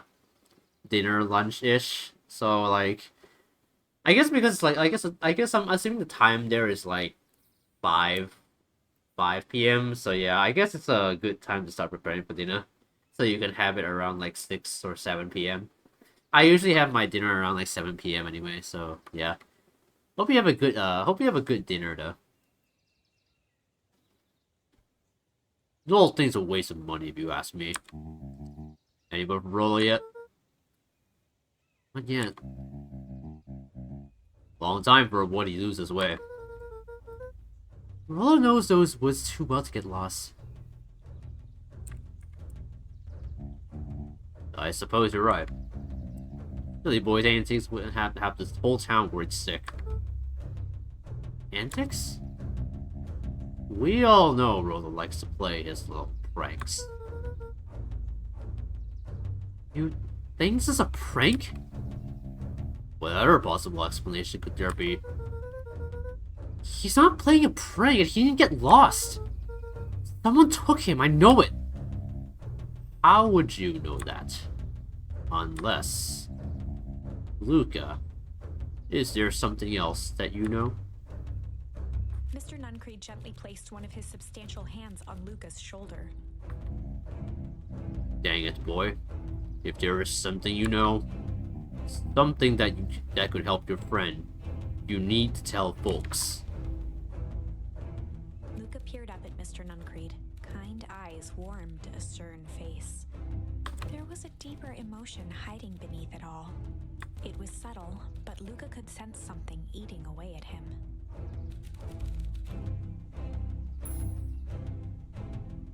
There was a shame? That doesn't even make sense grammatically. There was a shame lurking behind those eyes. Actually, no, maybe it does. A deep sadness. I guess Mr. Nuncree has his own experience of losing somebody close to him. If Mr. Nuncree was that worried about Rollo, maybe he could help. Perhaps.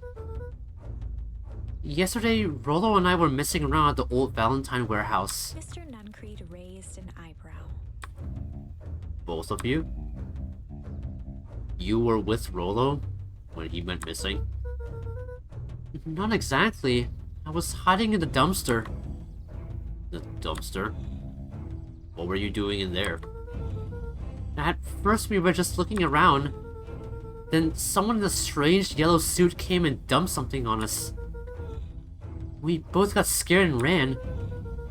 That was the last I saw of him. You got scared by some garbage? Well, that's why you don't go shuffling around and skulking in someone's dumpster. But it wasn't garbage. I think it was a body. I'm sure it was just some trash. No, there was a name tag. It said Deep Engineering. Mr. Nuncreed's shoulders slumped. I wish you wouldn't have said that. A deep sigh bellowed from his chest. Why did you have to? I tried, Luca. God knows I tried to keep you safe. Luca attempted to take a step back, but Nuncreed's hand clamped down on his shoulder. But you Van Horns just can't help yourselves, can you? We were all so close. So close to being done with this. With a firm shove, Nuncreed manhandled Luca into the phone booth. What are you doing? It's out of my hands The now. door latched shut with a mechanical hiss. Shit. Great. As Luca pounded the glass, the floor dropped from under his feet. The inside of the phone booth was now a loose capsule, plummeting at gravity's whim. Luca winced and pressed his hands to the walls. As he braced for impact, the capsule hurried to a surprisingly smooth stop. He felt a cold rush of air and opened his eyes with hesitance. Two large figures in hazmat suits occluded his view. Luca heard the deep, resigned voice of Mr. Nuncreed over an intercom. He knows too much. The end. Oh no. God. Oh, Mr. Nuncreed, you fuck. He's in on it. Oh my god. How far does this conspiracy spread? I'm starting to think our grandma is part of it now. If Mr. Nuncreed... Wait. No. This isn't the end. I know there's still much more. Of course it isn't the end. Somehow this went wrong. Okay, let's try something else. Alright, we have to...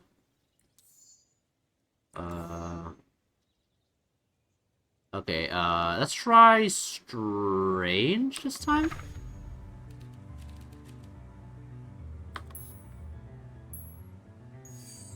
Well, time to bust out the strange. Not sure what this means, but okay.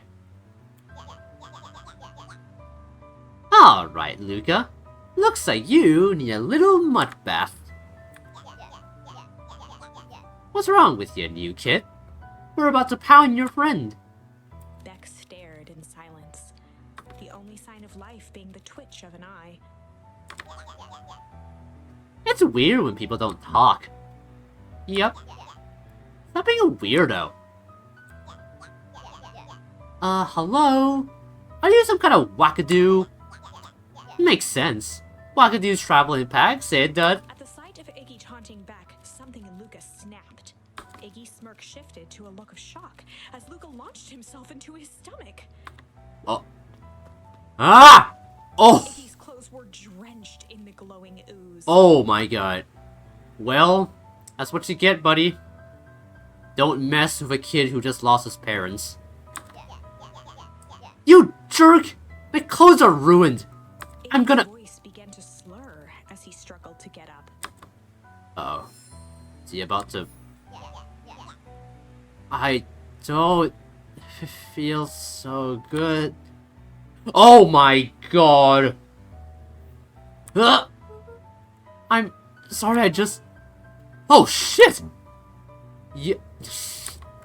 She just says, yeah, oh my god. Yeah, we just mutilated a kid. Oh god.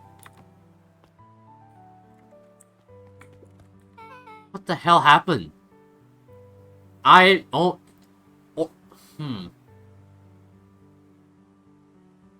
I guess it could be.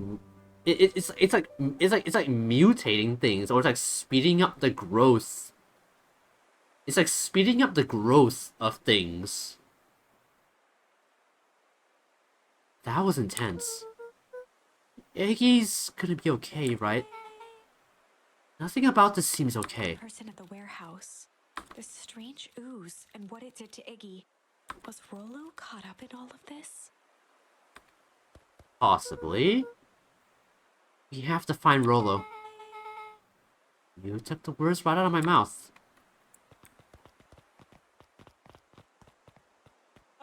Oh, dude, what the fuck are you doing here? Whoa there, little buddies! You startled me. What in the dickens are you doing in the up to in this part of town? We were just helping look for Rollo. Oh, you haven't heard the good news? Rollo showed up safe and sound a bit ago. Really? So, where was he? It's funny, really. He just got a little turn around in the woods. They can be disorienting, you know? I am starting to get that impression. Rollo's at his house now, getting some well-deserved rest. Wow, that's a relief. You two should scurry along before you get lost yourselves. Yeah, come on, Beck. Can't wait to introduce you to Rollo. Oh, that reminds me. Luca, your grandmother was looking for you. She was? She was worried sick. You should march straight home. I guess. Beck, your folks might be getting worried too. I'll walk you home. I need to talk with Nellie about work anyway. Beck glanced toward Luca. I guess all's well that ends well. I'll introduce you to Rollo tomorrow. Sure. Nadi's okay. Okay, but why were you here, though? Rollo was safe. A wave of relief washed over Luca, which was quickly replaced by a sense of dread. Yeah, there's no way it's that simple, right? There's no way Rollo is safe and sound just like that. Gran is going to kill me. If he hurried, he might just make it home before sundown. Chapter 4. Our harvest awaits. Luca took a deep breath and gingerly opened the door, steeling himself for Gran's wrath.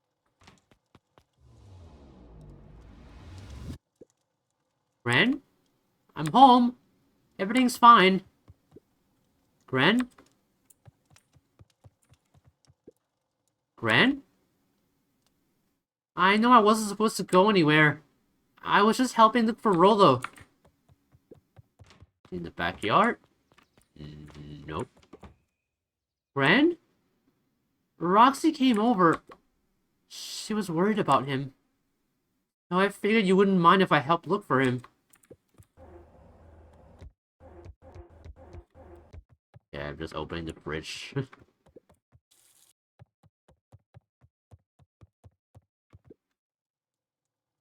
It turns out Rollo is safe and sound.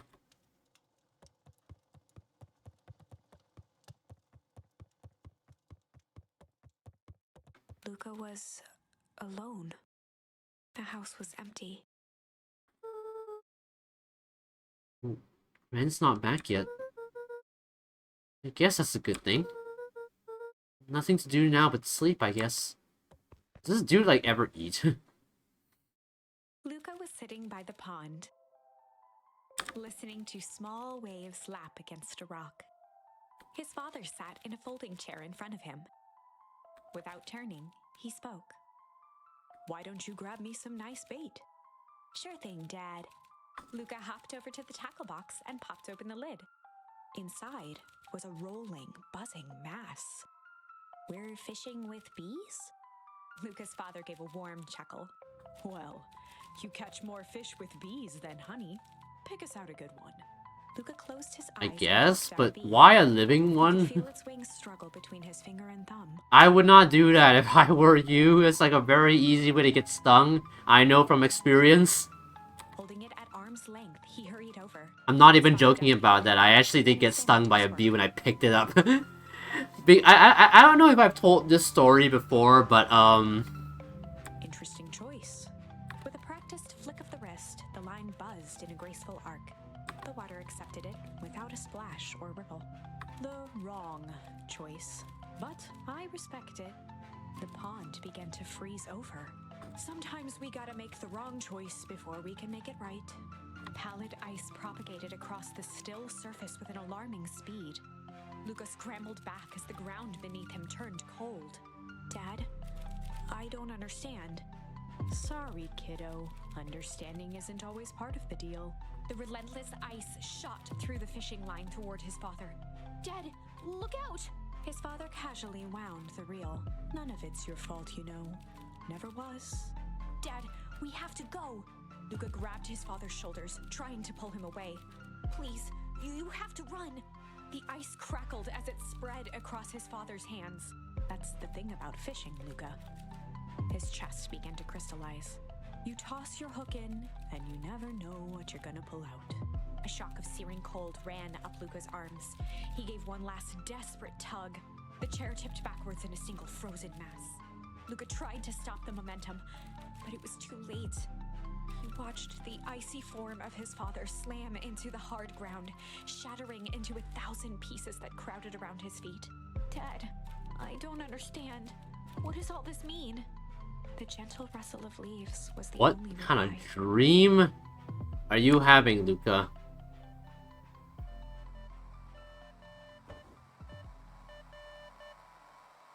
Also, but yeah, I struggled to focus on the oh, wait. walkie-talkie. Rolo?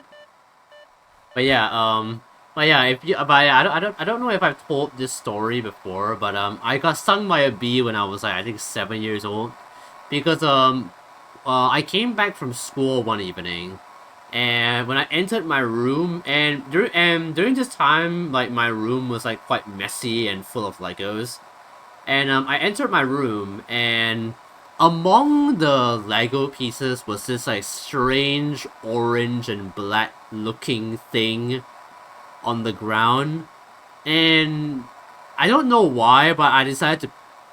Oh my god! I can already feel the pain in my hand for just like remembering it. I hate remembering this memory because it was like it's so traumatic. But like I remember, like I don't know why, but I picked it up, and as I walked out while holding it in my hand, I suddenly felt this like super intense pain in my finger, and so I dropped the thing that I was holding and I ran downstairs where my sister and the maid was, and they tried to like my sister called my mom rushed home, and I was brought to the clinic, and I think they gave me like an injection just in case like I had like any kind of allergic reaction. I don't think I had one, but it's yeah, it was scary. Also, hello Wi-Fi, welcome to the stream, welcome home. You just get home. Also, Zooey, thank you for the hit pets, thank you. But yeah, I was just talking about the time I got stung by a bee when I was like really little, and it still haunts me to this day. Every time I remember it, it gives me chills. But yeah, that's how I got stung when I was little.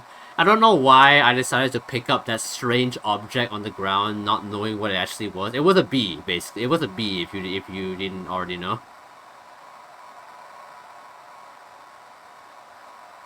A really big orange bee.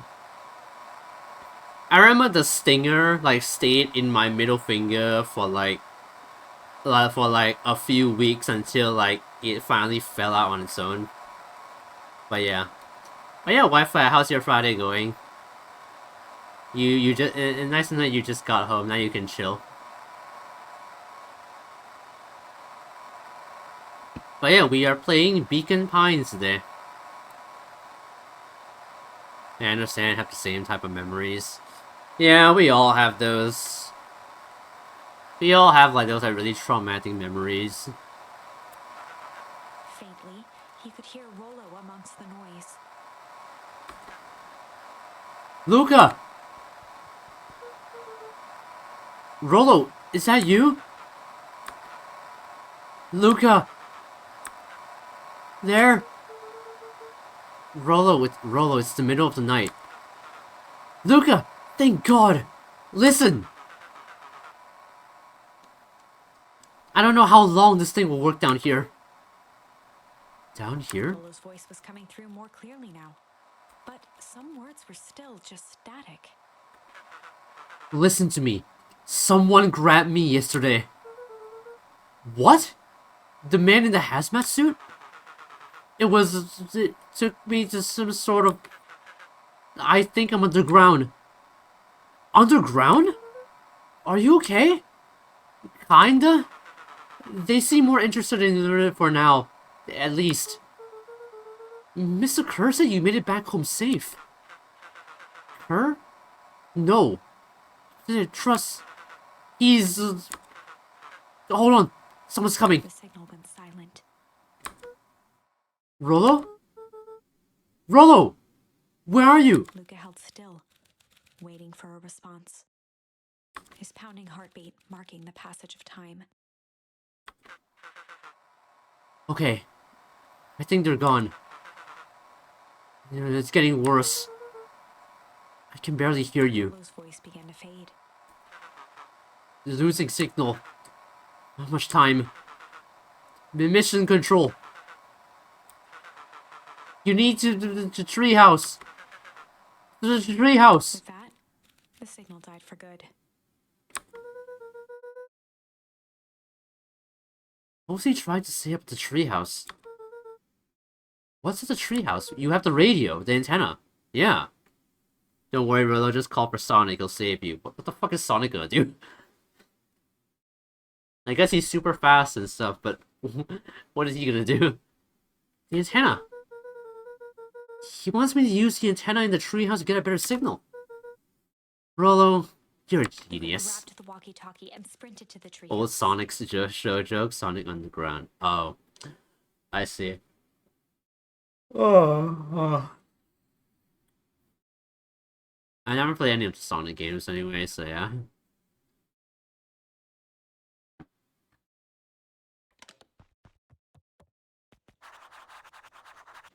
Hook up the walkie-talkie to the radio in the treehouse.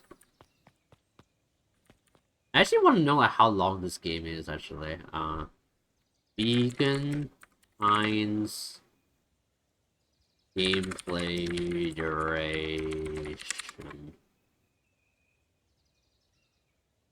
Typically 5 to 7 hours for the main story, with completionist run taking about 6.5 to 8 hours. Holy shit. I wonder if I'm gonna have to, like, do this. I'm wondering if I'm gonna have to play this game in 2 parts. I don't know.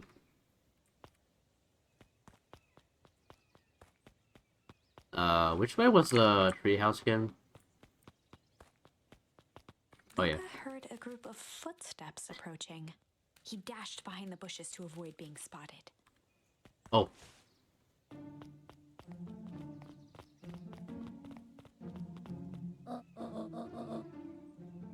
So, we all understand our rules? You can count on me. I still think we need more time. This wasn't the original plan. Mr. Tolliver paused, shifting his eyes to one side. We're all in danger now. I, for one, refuse to sit idly by while that danger persists.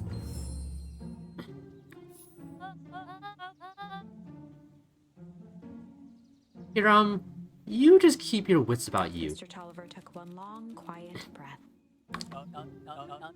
You're right. You can count on me.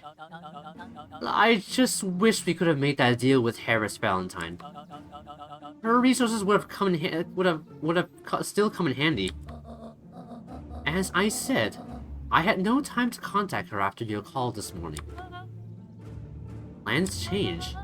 How is Luca holding up? He's fine. We shouldn't lose sight of the fact that this is all I know very well what all this is for. We have no choice. Operation Sparkplug has a new objective. Are we in agreement? The three shared a determined look. Good. We'll reconvene after the festival. I knew it! Our grandma is involved. Ran. Why are you meeting with Mrs. Fratelli and Mr. Tolliver late at night? Whoa! Oh shit! Oh my god! Dawn, you scare me! How long have you been there? Oh, just a few minutes. Earlier today I saw Mr. Tolliver and your grand enter the diner together. When my shift at the newsstand was over, they still hadn't left. So I used the greatest tool of any investigative reporter. Time. When they left, I tailed them. I tailed them here. What do you think they're up to? Whatever it is, they seem organized and determined. They mentioned the festival. Abuela, ¿por qué? That just translates to grandma, why? I know, like, just enough Spanish that I know what those two words mean.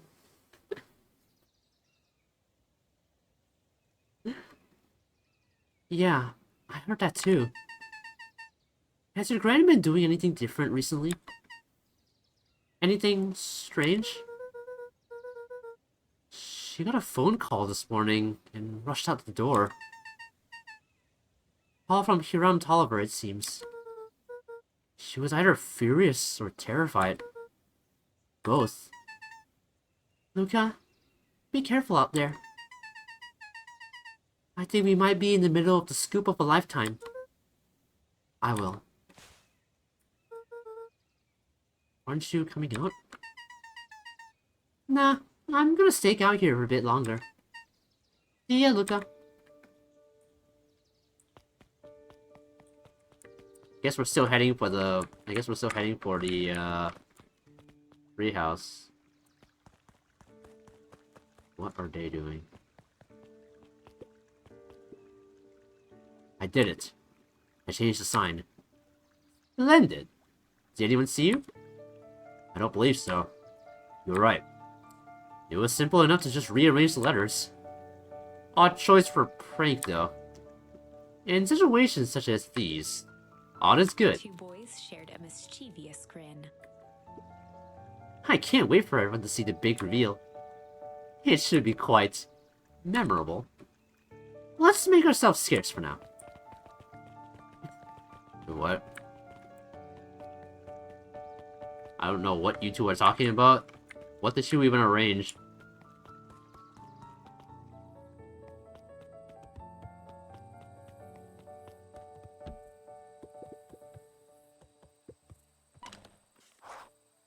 Got it.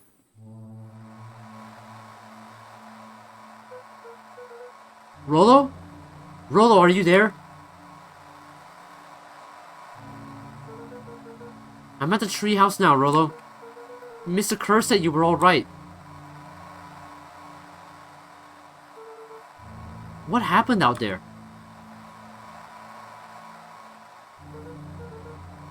Dang it, Rolo, where are you? Oh! Who's there? Luca could only see a cloaked shape behind the rocket. I've got weapons in here. You better come out right now. Strained to hear as a muffled voice began. Weapons? How could you hurt something that's already dead? Gripped Luca's throat. Who are you? What? You don't recognize me? I guess I don't even recognize myself Luca stared anymore. around for a moment, trying to place the dampened voice. The figure shifted slowly from behind the rocket, revealing itself to Luca.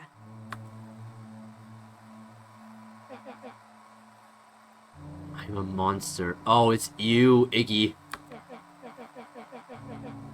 Now they hunt me like the beast I am. Iggy. Luca reached over empathetically. Iggy's tone jolted to dejected anger. Don't touch me! This is all your fault! Luca slumped to the ground, overwhelmed by guilt.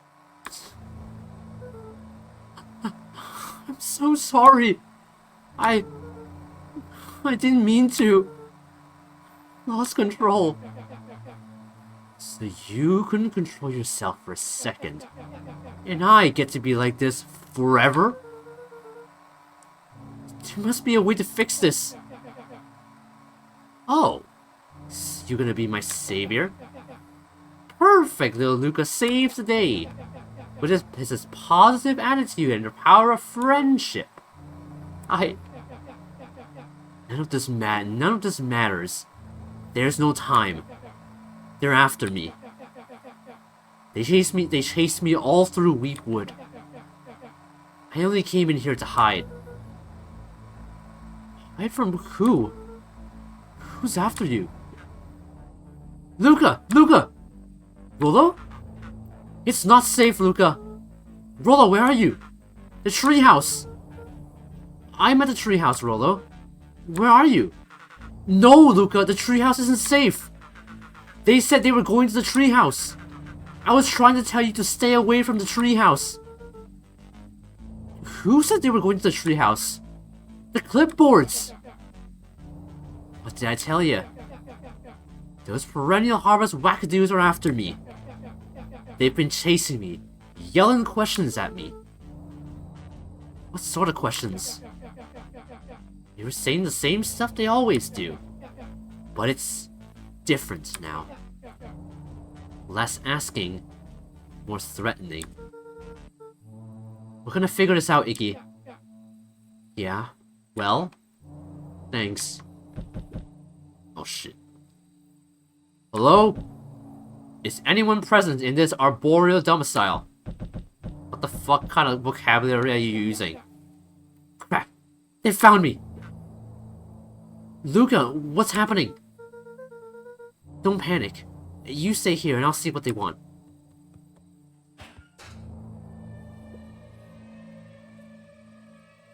Hello, Mr. Van Horn. We would love to hear your thoughts. Do you have time for an informal chat? Oh my god, they were all clones! No wonder why it had different names. What the fuck is going on in this place? We will be brief. Your time is valuable to us. Be down in just a second. Of course. We have a problem. Luca, you gotta get out of there. Who's out there? Is it them? Yeah, it's the clipboards. A bunch of them. How many? Maybe all of them? And yeah, you're right. They are saying the same stuff. With the creepy knob cranked 10. Might young Iggy be present? We would love to hear his thoughts. Run! Iggy slumped to his knees.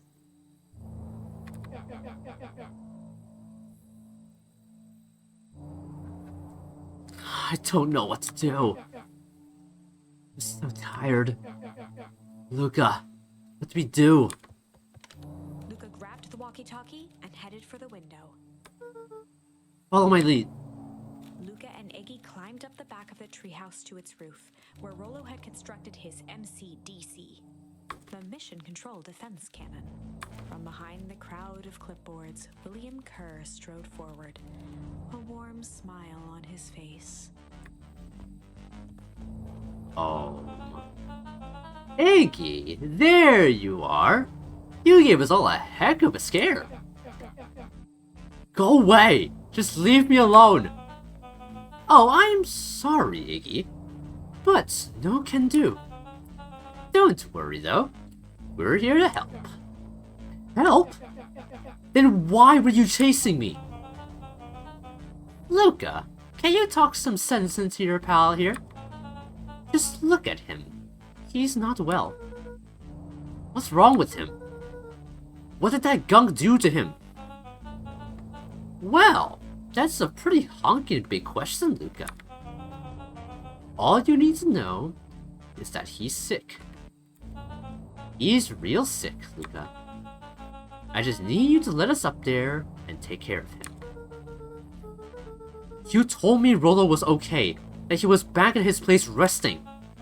He is. Poor fella just got a little lost. That's a lie. That is a hurtful thing to say, Luca. I thought we were buddies. Why? Because he lets you ramble on like a wackadoo? Nobody likes you, you creep. Her smile faltered. Why don't you pop down here so we can have a face-to-face? Yelling like this is gonna give us all a heck of a sore throat. And who wants that? Luca's grip tightened on the MCDC. What did you do to Rolo, you liar? Well, shucks, Luca. The only teeny tiny fib I told you was that he was at home.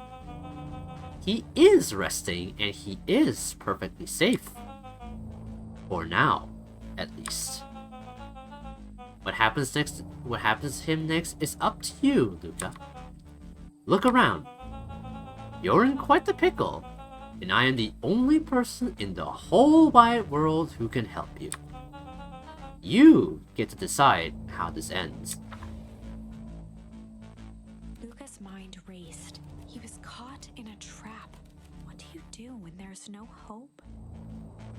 He wiped his cheeks with a sleeve. What are you gonna do, Luca?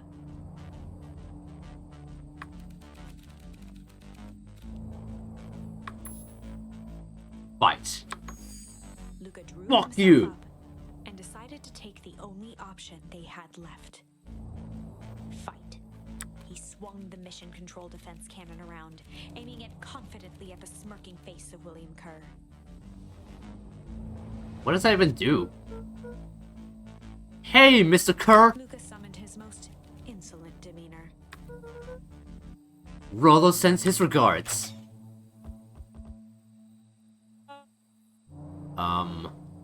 Well, that didn't work that well. Well, I don't know what we expected. It's a thingamajig made from like two 12-year-olds. Hey, that was uncalled for. More than a little rude. And just plain unsanitary. Luca, I really did think we were good pals. What a shame that it's come to this. Kerr turned his back on the two boys. End With this. a nonchalant wave of the hand, he made his exit. As the clipboards began to slowly advance on the treehouse, Luca looked to Iggy with resignation in his eyes. The end. No way, bro. Escalated quickly. Maybe discretion was the better part of valor here. Let's put a pin in this for now.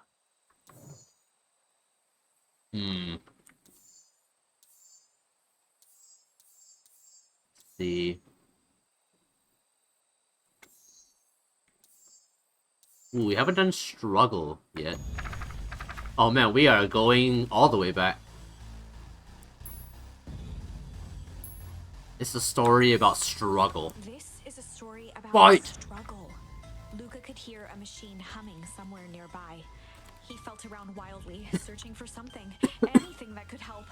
His hands found a hard object, maybe a tile. He yanked it free, lifting the cold stone.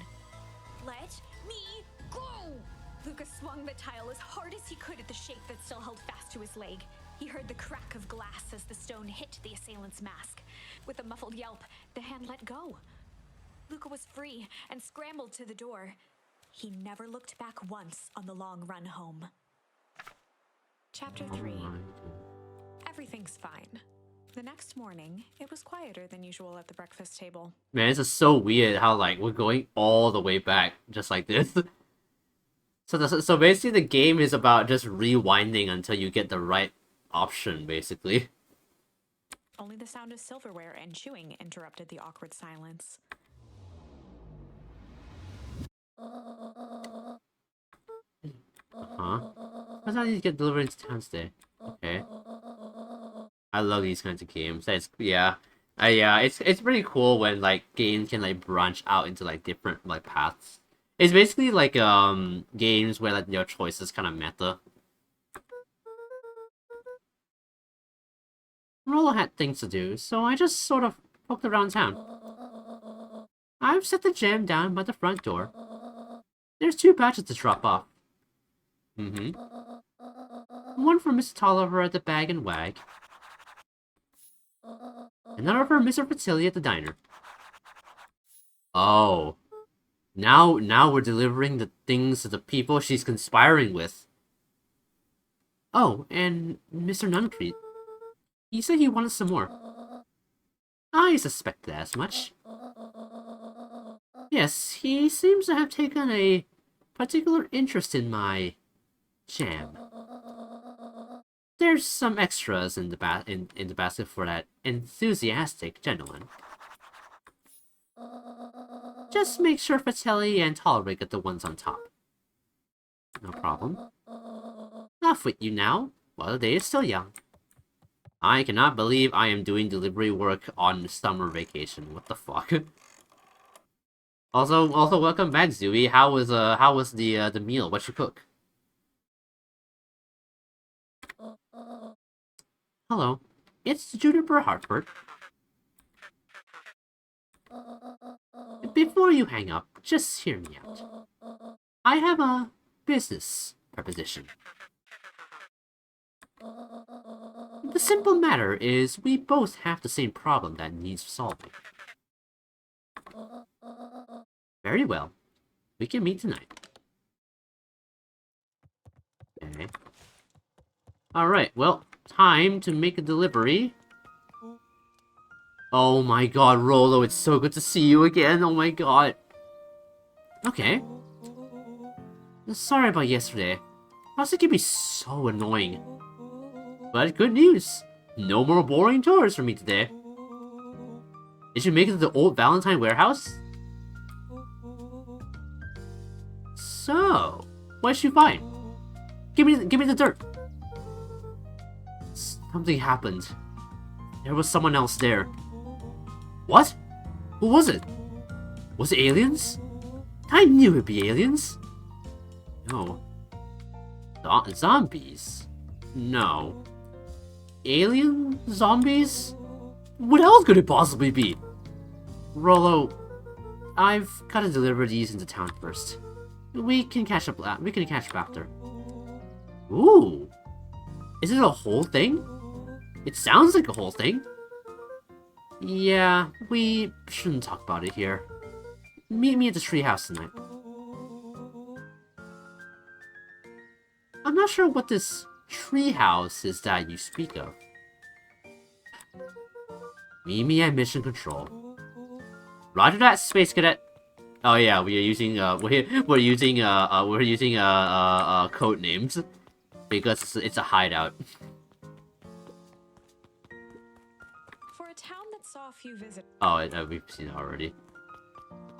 I sure hope I know where to go to deliver these things. I don't know if I know, actually. I'm just gonna have to wander.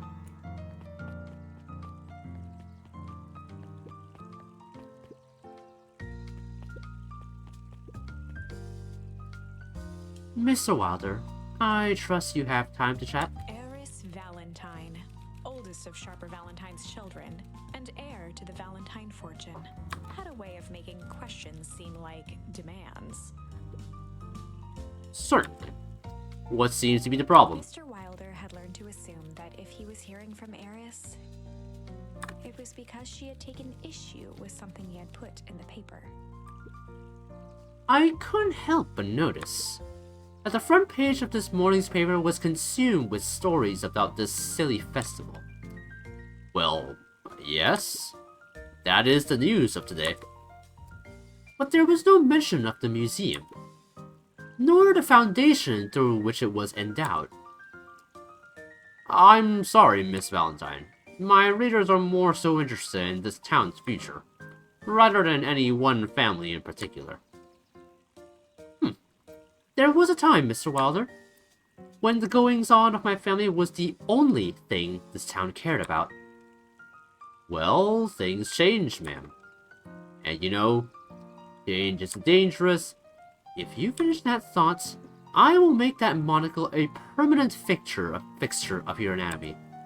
My apologies. A good day, Miss Valentine. Did I give you the impression this conversation was finished? Mr. Wilder averted his gaze and began to polish his monocle. Well, good day, Mr. Wilder. Okay. I don't know what is going on in this town. It's fucking weird, but okay. Alright, where are these two? You know, I actually do not know where these two are. I'm just gonna have to like wander around until I find them. I don't think I went this way before.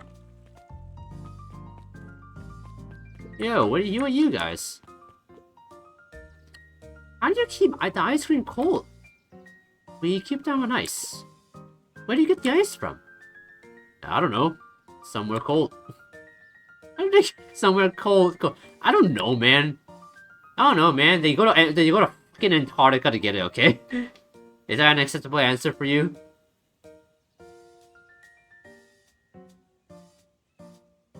Oh, look, Bert. Do you want some ice cream or not? No, I'm good. Man. Huddled at his counter, Hiram Tolliver was meticulously shining apples. Hiram. Hiram sounds like a Malay word. Even though like it's not. But Hiram Tolliver. Hiram. It sounds like fucking haram or something. More accurately, Hiram Tolliver was meticulously shining one apple. Hello? With a yelp, Mr. Tolliver fumbled the apple, flailing at the air as it fell. Oh, sorry. Ah, no bother, no bother. He leaned forward and lowered his voice. I see you have something for me. Yeah, Grant has some jam I'm supposed to give to you. He leaned in a bit further. Jam? Yeah, these ones on top. She wrote your name on them. Mr. Tolliver leaned back, speaking loud enough for anyone to hear. Ah, yes! The jam! Thank you so much for delivering this jam to He me. reached forward and snapped up the jars of jam, giving Luca a little wink. What kind of jam is it though? Like, is the jam what kind of jam is it though? I need to know. What color is it? Is it green? Maybe it's green. I don't know. We haven't seen what the jam looks like. I shall put it on my store shelves post haste. Okay, I should finish my deliveries. Of course. Of course. Then for a final whisper. Of course. Why did he do that? Mr. Tolliver, are you trying to like start ASMR or something?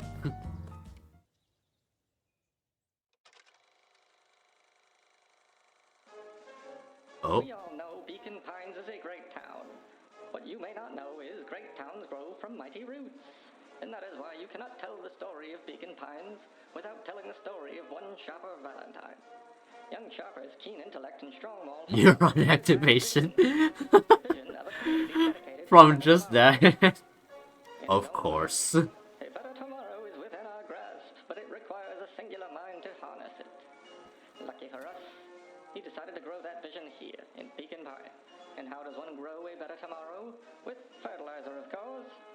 Valentine's Fertilizer Company became the lifeblood of a town yearning for purpose. But then tragedy struck, a scientific experiment gone wrong. An accident which took Shopper away from us far too soon. To this day, we struggle to pick up the pieces.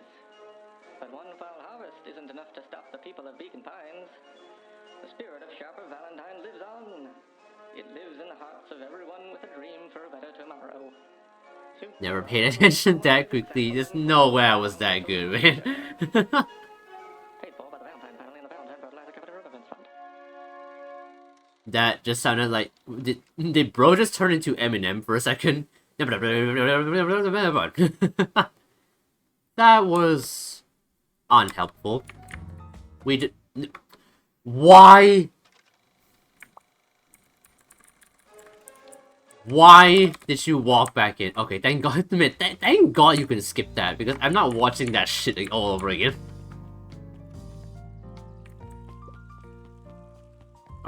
Is it? Was it you? Nope, it's not you. Wait, where is Mrs. whatever her name was? Oh, wait. I think I know where she is. I know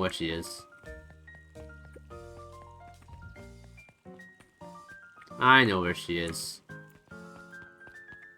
She's here. There she is. What are you doing here? If I could just be left alone, young Mr. Van Horn. Oh, sure. Sorry to bother you. It's just that... Mr. Kerr has asked me to make the opening speech at the festival. And being mayor and all, you might expect me to be a charismatic speaker. Truth is, I'm terribly nervous. I really don't think I'm cut out for this sort of thing.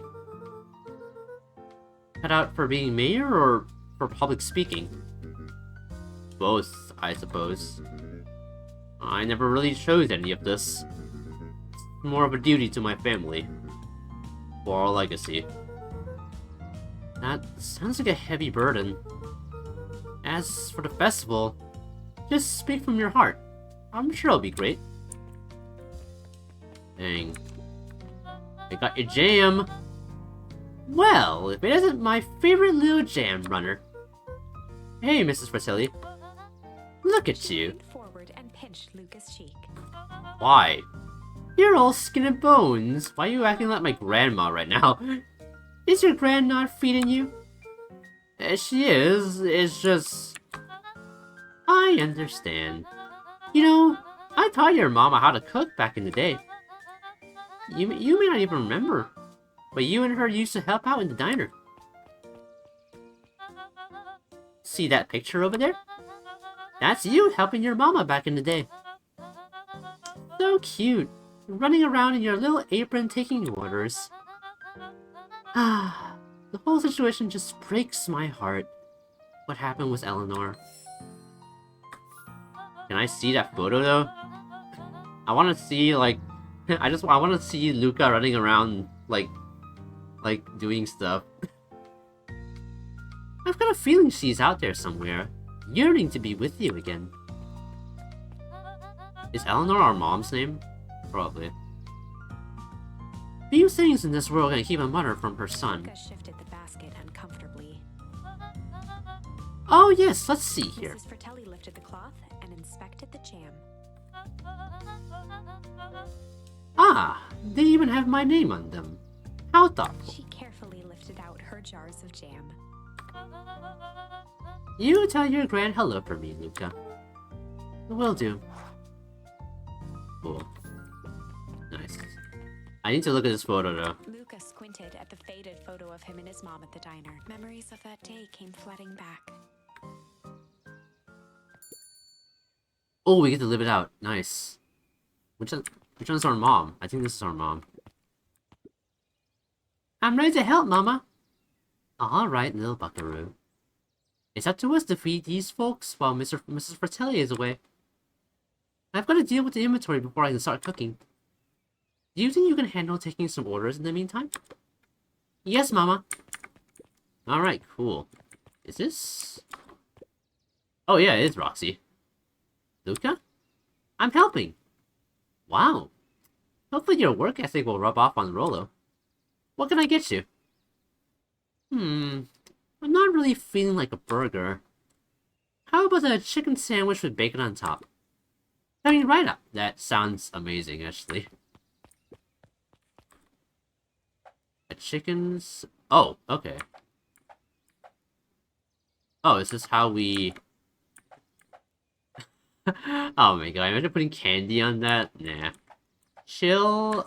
She said chicken, right? Chicken sandwich. Bacon. What the fuck is it? Who is gonna put that on a sandwich? What is that, beans?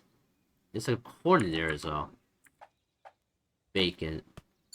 There you go. Here you go. I call it the Love Me Tenders. Nice. Nice. Yo, it's the mayor. Aren't you a little young to be waiting tables? I'm just helping out. Ah, my father had me hustling when I was your age as well. Father always says, children are to be sails, pulling a family ever forward. That doesn't sound very fun. It's not very fun. That's child labor. And anyway, technically this is child labor. It's just that nobody gives a fuck. There's plenty of time for fun. For instance, Father and I always make time to have lunch together once a month. Luca glanced at the empty seat across from Gus.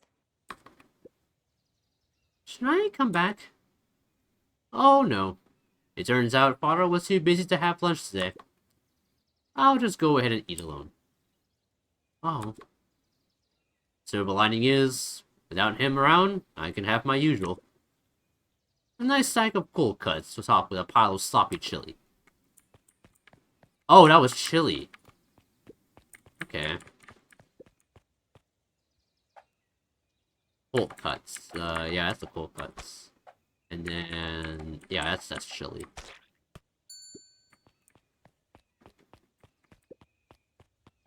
Here's your cold cut chili. Here you are. Cold cuts with steaming hot chili on top. I call it the hot and cold. That's perfect. Thank you. Nice. Honestly, he should come up with the menu. He should come up with the menu. Just like name the things that. God, Sooks, you've shrunk the waitstaff. Jeff slapped the table and gave Luca a toothy grin. How's your Bob's doing? He's been pretty busy these days. I know the feeling. Tell him that fishing rod he ordered should be ready next week, will ya? Sure thing. I've been in the mood for something sweet. You got a burger that can satisfy a sweet tooth? A sweet burger? Yeah, and top it out with some grilled cactus. Grilled cactus? Oh, it wants what it wants. Oh. I see, you're one of those people. I see who this option's for. Grilled cactus? I mean, I know people, I guess, I actually no, I guess that's a thing people do eat. I actually once saw a video on it of someone cooking cactus. The thing I'm concerned about is the spines are not removed for some reason.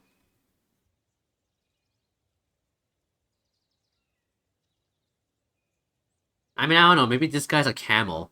I know for a fact camels can in fact eat cactus with the spine still on because their mouth lining is like ridiculously tough, so that would make sense.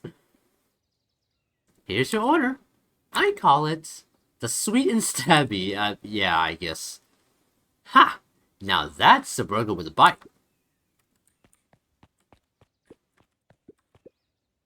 Looks like we're missing a few things. Why don't you run out and grab some more ingredients? Okay, I'll be back. What?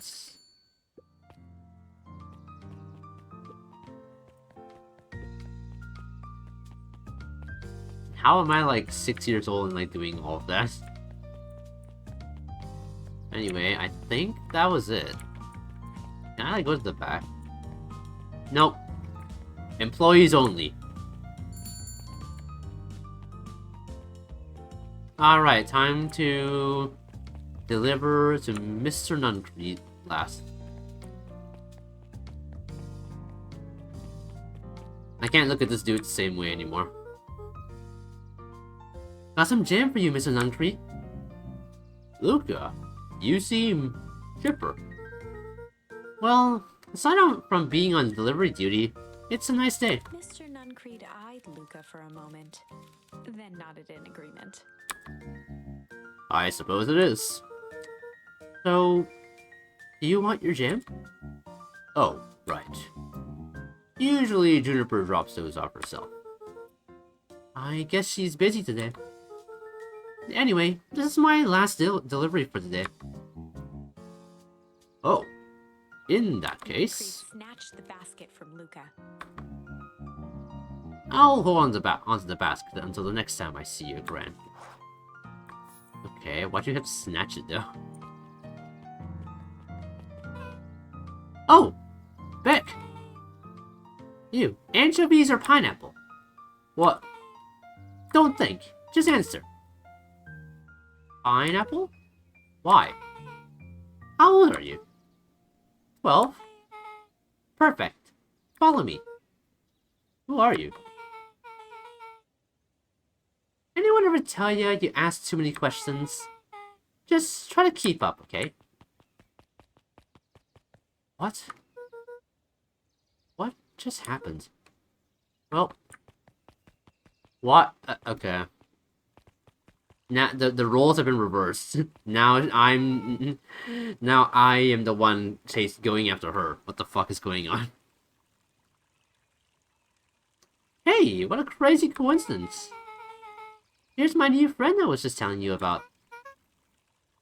Oh, that's wonderful. Yep, we just hit it off. Oh, really? Get this. His favorite pizza topping in the whole world is pineapple. Oh, and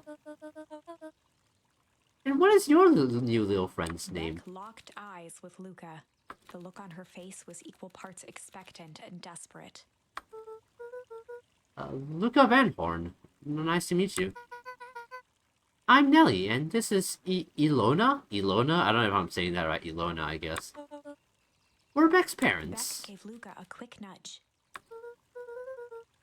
Oh yeah, Beck told me all about you. Oh, it feels like we've known each other for years. So, you both can stop obsessing about me making friends. Oh, darling, we never doubted you. It's just that, for children with fewer than 5 close friends, the probability of a stunted development doubles. Well, one down. Where to go, I guess. What Nelly means is that we just want this move to be as easy on you as possible. You can relax. A friend has been friended. This calls for a celebration. Luca, you must join us for dinner tonight. Dinner? Wow, another coincidence. I actually already asked him and he said he would love to. It's just... wonderful. In that case, we should pick up some groceries. You two don't get into too much trouble now. I just got invited to a dinner I'd never asked for. Wow. Can't believe that worked. Thanks a ton. You're welcome? I owe you one. My moms are great and all, but they can be a bit much sometimes. Our house is the little cottage next to the big mansion place. Wait, you live on the Valentine estate? Yeah, that's the spot. Meet me by their big creepy gate. Don't be late. Or I'm back to square one on this whole friend grift. Ah. Hey, see you there. It's like, how... Luca's like, how did I get dragged into this mess? Alright, I am going to go ahead and get some more water and probably go to the toilet as well. So I will be back in a bit. I might end stream soon. I don't know how much longer there is to this game. So I'm not sure. I'll probably end stream in maybe 15 minutes. I'll just go get some more water and I'll stream for a little bit more and then I'll probably end stream for tonight. Yeah, I'll be back in a bit.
Okay. Back with the water, and let's continue. Alright. Beck told... Oh, hey, you're here. Morning, Jeff. What's so good about it? Not further down the tubes, if you ask me. Come on now, it's not all bad. The festival is coming up. Huh. The festival. Oh man, Valentine used to put on a cockamamie. Wait, what? I'm trying to read this. Oh man, Valentine used to put on cockamamie shindigs and all the time. Where did that get us? Well, it's Perennial Harvest putting on this one, and they're doing it for the whole town. As far as I see it, the difference between old Valentine Company and this new Perennial Harvest outfit. Jeff dug through his pockets for a bit. Is the difference between this empty soup can and this brown banana. But those are both garbage. I knew he was gonna say that. Exactly. You don't sound very fond of them, I guess. Alright, which way was the mansion again? Was it this way? Nope. Wait, which way was the mansion again? I kind of forgot. This way? Nope. Maybe it was... Wait. Where am I? Wait, it's not this way, is it? This way leads, like... Oh, no, it's this way. It's, yeah, it's this way. Ah, here we go.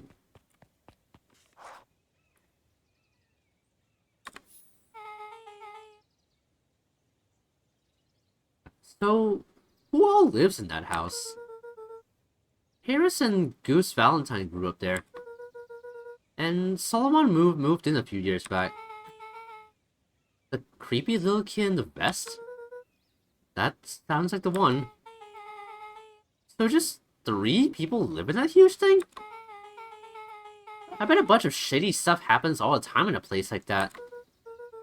Not really. The Valentines pretty much keep to themselves. That's the thing, though. Like, so it's empty and boring? Pretty much. What a waste. My mom says that it used to be way busier. Back before Sharper died. Before the fowl harvest. Okay. That's like the 5th time someone mentioned this fowl harvest thing. And you all use that same ominous tone. Eventually, you're going to explain to me how that harvest got all fouled up. But we can't keep my parents waiting anymore. This way. Honestly, yeah, he should get into that. I need to know what the fuck the foul harvest was. And what even caused, like, Sharper Valentine to die in the first place. Because the History Museum claims it's some sort of accident or something.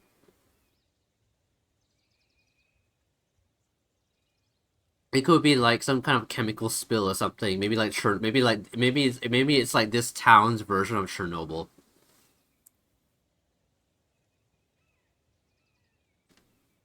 Most kids would have just ditched me by this point. Why are you still here? You look like you could use some help. You know what, Luca? You're not so bad. Let's get through this as simply as possible. Just eat, smile, and nod. Fun. Great. Whatever you do, don't bring up their work. I think I can handle that. Beck took a long breath, then gave a firm nod.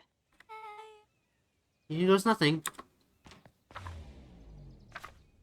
Chapter 4. Dinner with the Moodwills.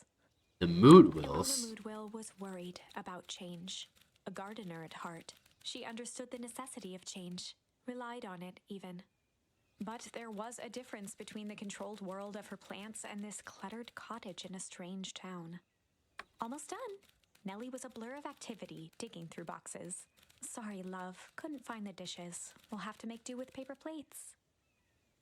I guess. Dinner went by without much I conversation. mean, I don't care. Use whatever you As she need. You could watched give me a Beck and cutting Luca board. finish their pizza, Ilona let herself relax into the chair. The things she cared about were still here. Nellie finally had the job of her dreams. Beck was beginning to take root. Ilona's task was simply to tend to them. She could do that. Okay. Also, wait, can I save? Or, wait, what is social? Oh, that's just, that's, the website. Saved 12, okay, I see. So, Luca, tell us a bit about yourself. Where do you live? Oh, I live with my grandma. Over on the other side of the river. Your grandma? Where are your parents at?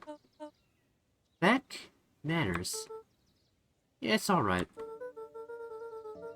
My dad passed away in an accident at a fertilizer plant 6 years back.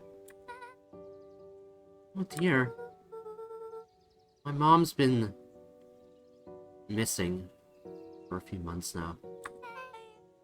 Like, missing? Missing? Luca's eyes were fixed to his plate, pushing a chunk of pineapple around with his finger. Nellie was the one who eventually broke the silence. Oh, Luca, how did you like the pizza? Oh, it was good. Very good. Normally we'd have put more effort into dinner. Ilona nervously gestured toward the boxes. We aren't fully settled in, and Beck had mentioned that it's your favorite. I'm sorry, are we just skipping the part where he said his mom was missing? Beck? I'm sorry, Luca.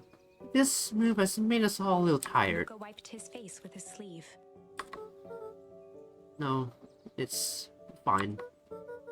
So, Beck said that you moved here for work? Beck gave Luca a swift kick under the table. How? I mean, what brought you to Beacon Pines? Oh, you were right the first time. We're here for work. Nellie won't tell you this, but she's a brilliant chemist. I don't know about brilliant, but I do love it. She's brilliant. Perennial Harvest just made her newest lead researcher of deep engineering. She makes it sound more impressive than it is. I'm just happy that I get to make a difference in the world. Perennial Harvest is at the forefront of evolving agriculture into something more useful than sprinkling water or an excrement on the ground. Luca glanced over to Beck. She seemed to be holding her breath. What Nellie means, Luca, is that there are different ways to grow plants. Yes, some people talk to their plants and hope for the best. And some people happily leave their job to allow a loved one to pursue their dream. You swore you Slammed didn't. her fist into the table. Perhaps harder than she intended. Hey, Luca. How about some dessert? I actually have to meet my friend Rolo soon. Luca glanced outside to gauge the time. Sounds like Ilona and Nellie fight a lot. Oh, my eye is itchy. Ugh. The sky was darker than he expected, filled with ominous clouds. Looks like it's a storm brewing. I should get going. Oh. I didn't think there was any writing in the almanac. Yeah, almanacs aren't that useful around here. Luca wiped his mouth one last time with his napkin and started to get up. Thank you for the pizza. Thank you all for the pizza. It really was good. See you at the festival, Beck. There she goes again with the coin flip. Wait up! I'll walk you home. Surprised, Luca turned around. He knew Rollo could be prickly around new people. But Beck seemed cool. Rollo would warm up to her eventually. Probably. Began to rumble. I mean, the clouds begin to break?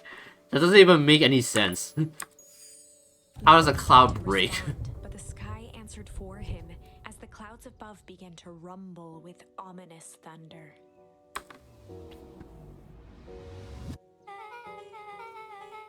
You sure we can make it home before the storm kicks off? Luca surveyed the roiling clouds. I'd say the odds are good. Maybe you should stay here and I'll just make a break for it. At that moment, the heavens opened up, unleashing torrential rain. Well... Here to recalculate those odds. Hurry inside, you two, before you catch a cold. I guess I'm staying over for the night. I hope you guys have a blanket. I hope you guys have a mattress out for me. Also, I really love Beck's style of bed. I mean, just look at it, man. I remember seeing like these sorts of beds like in IKEA, where like where like it's like a bunk bed, but the underneath is not another bed, but it's like a place where you can have like your desk and stuff. It's really cool. I just have a normal bed though. Luca, now you will keep trying to reach your ground on the phone. In the meantime, you two hold tight. Sorry, not much to do up here. Most of my stuff is still in the boxes. Mind if I poke around? Be my guest. Man, it's so funny because like she went from just having him pretend to be her friend to like now actually starting to warm up to him. That's kind of cute, actually.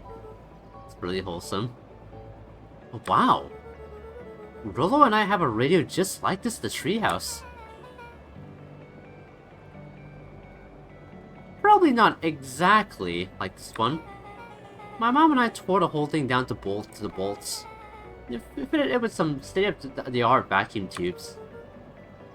These things pretty awesome. He gets carried away sometimes. It's just saying that it's mostly cloudy, Quail, but not completely.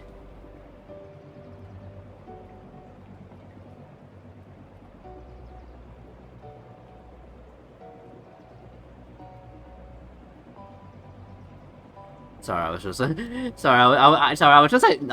like looking at your pet and wondering what you're even talking about. Like, it's just saying that it's mostly cloudy. Who? Did Beck say something about the clouds? Which I noticed that. I think she feels guilty for working too much. So when she does have time for me, she showers me with high-tech overcompensation. That's what cloud breaking means. Oh, I see. So clouds breaking means it's just cloudy? That doesn't even make any sense visually.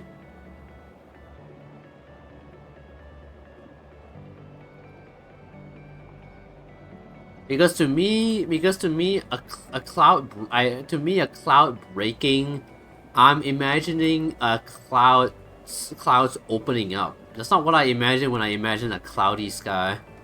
I don't know. That's weird. I don't know. English is weird. Clouds breaking is when they separate into one. Yeah, exactly. That's what I was saying.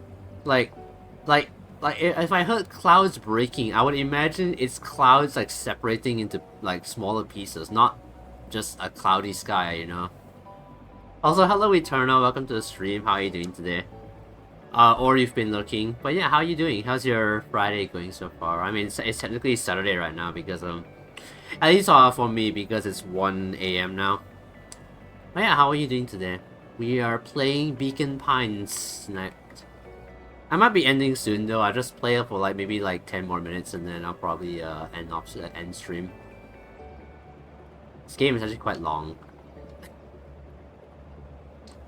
He showers me with high-tech overcompensation. Luca flicked at one of the toggles. Going well, been listening for 2 hours already. Thank you for lurking. Thank you for lurking, I appreciate it a lot. But yeah, I hope you're doing good. Enjoying this deer sweater. Yeah, yeah, Luca's sweater is really nice. It looks very comfy.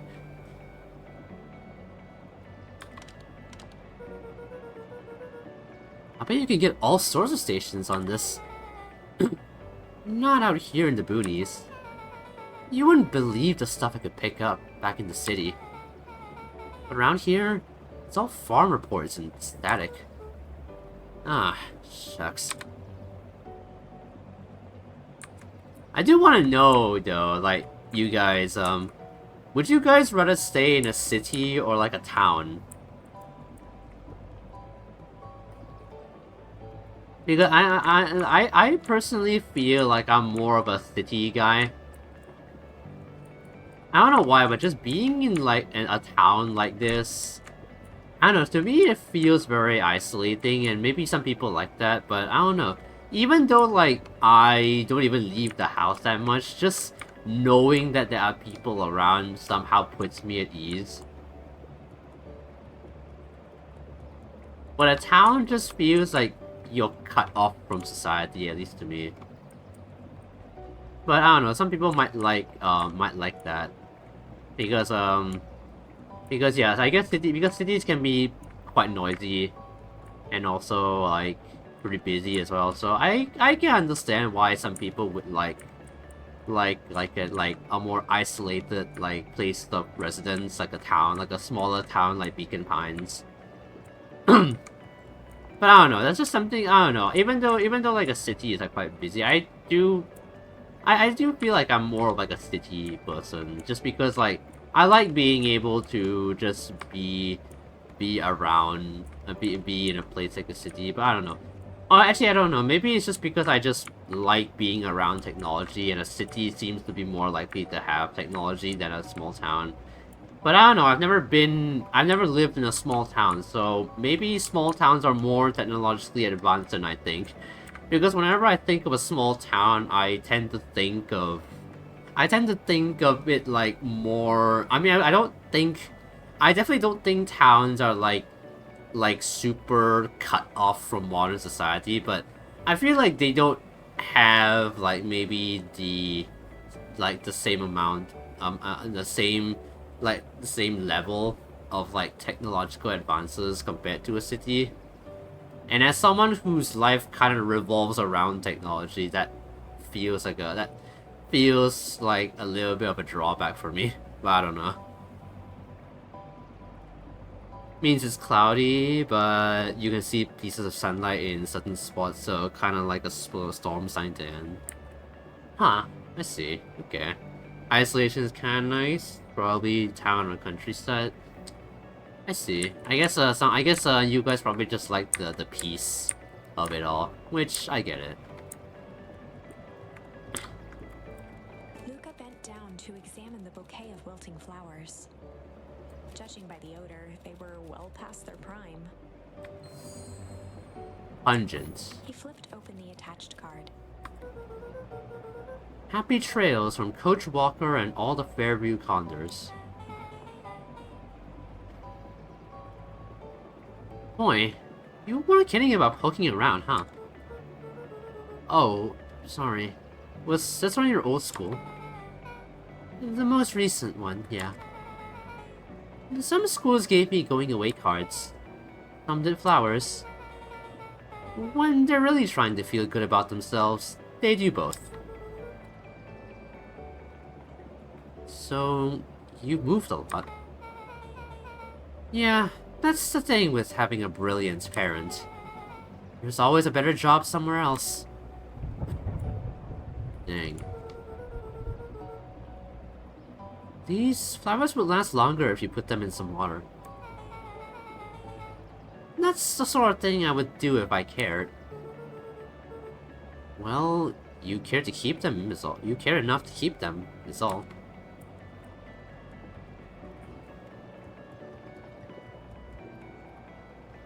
Luca squinted into the eye hole of the microscope. This looks wild. What is it? Gum. Gum? Luca adjusted the slide with his fingers to get a better look. I'm tracking the structural integrity of gum with increasing amounts of chewing. Chewed that one for 47 days. Luca wiped his hand off on his sweater and gave a nervous laugh. Ew. It's weird, I know. Beck looked down, timidly tapping the ladder with her feet. You think it's weird, don't you? A little. But weird can be cool. Luca, can I ask you something? Of course. Dang. Luca said dang, oh my god, just like me. I didn't even like know he was gonna say that. We have the same brain. She just did like a Superman landing. Or a Spider-Man landing, I mean, I guess. Dang. Did that hurt? I'll be honest. That hurt more than I expected. I mean, it looks like she's a cat, so it makes sense why she'd do that. Well, at least you look cool doing it. Beck took a moment to watch the rivulets of water running down the window. Do you ever feel alone? Like, even when people are around? Well, Rolo can be pretty absent-minded sometimes. I'm serious. Does it ever feel like your family doesn't care what you want? It didn't used to feel that way. I know Gran loves me, but sometimes when she looks at me, it's like she's looking at a problem? Luca took a deep breath, exhaling slowly. I know the feeling. How do you deal with that? I guess I haven't yet.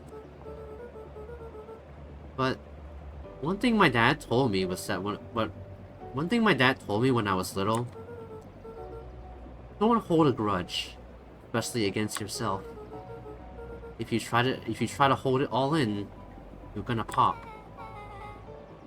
So then, what do you do when you don't know what to do? Yeah.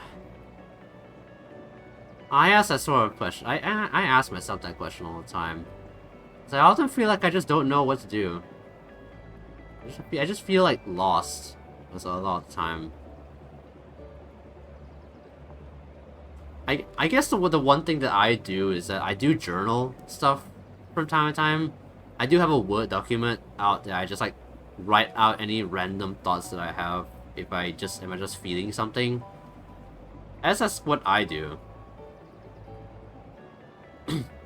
I get the joke that realistically a superhero landing would actually do some serious damage. Yeah, it would. You imagine the amount of force that would have. I had never got to that part. Something I figured out on my own, though. You gotta do something. Anything. Here. What are you doing? I don't know. Something. We're gonna register our complaints with the storm.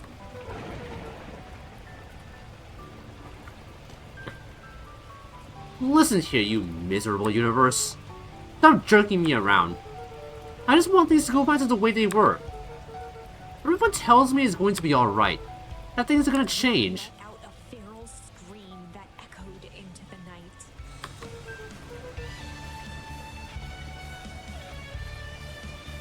Oh my god, the music. Superman landing L and Power and Squad with once again. Like, I don't know, I don't know anything about Power Squad, but yeah. Every time something changes, everything gets worse. Screw this town! Whoa. Let me try. Moving sucks! I hate it! Hate that, I hate it! Why can't I just deal with it and be happy for my mom? Why can't we just stay somewhere?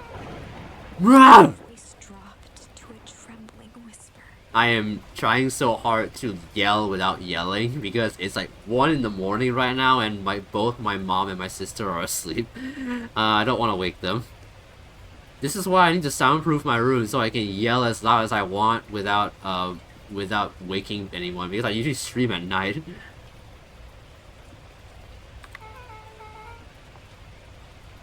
I just want to be a normal kid. Beck brushed off her shirt and straightened up. There. Wow. I actually feel a little better. As abruptly as it began, the storm abated. Thanks. I needed that. Me too. I should head out before the rain starts up again. Man, I should have done that.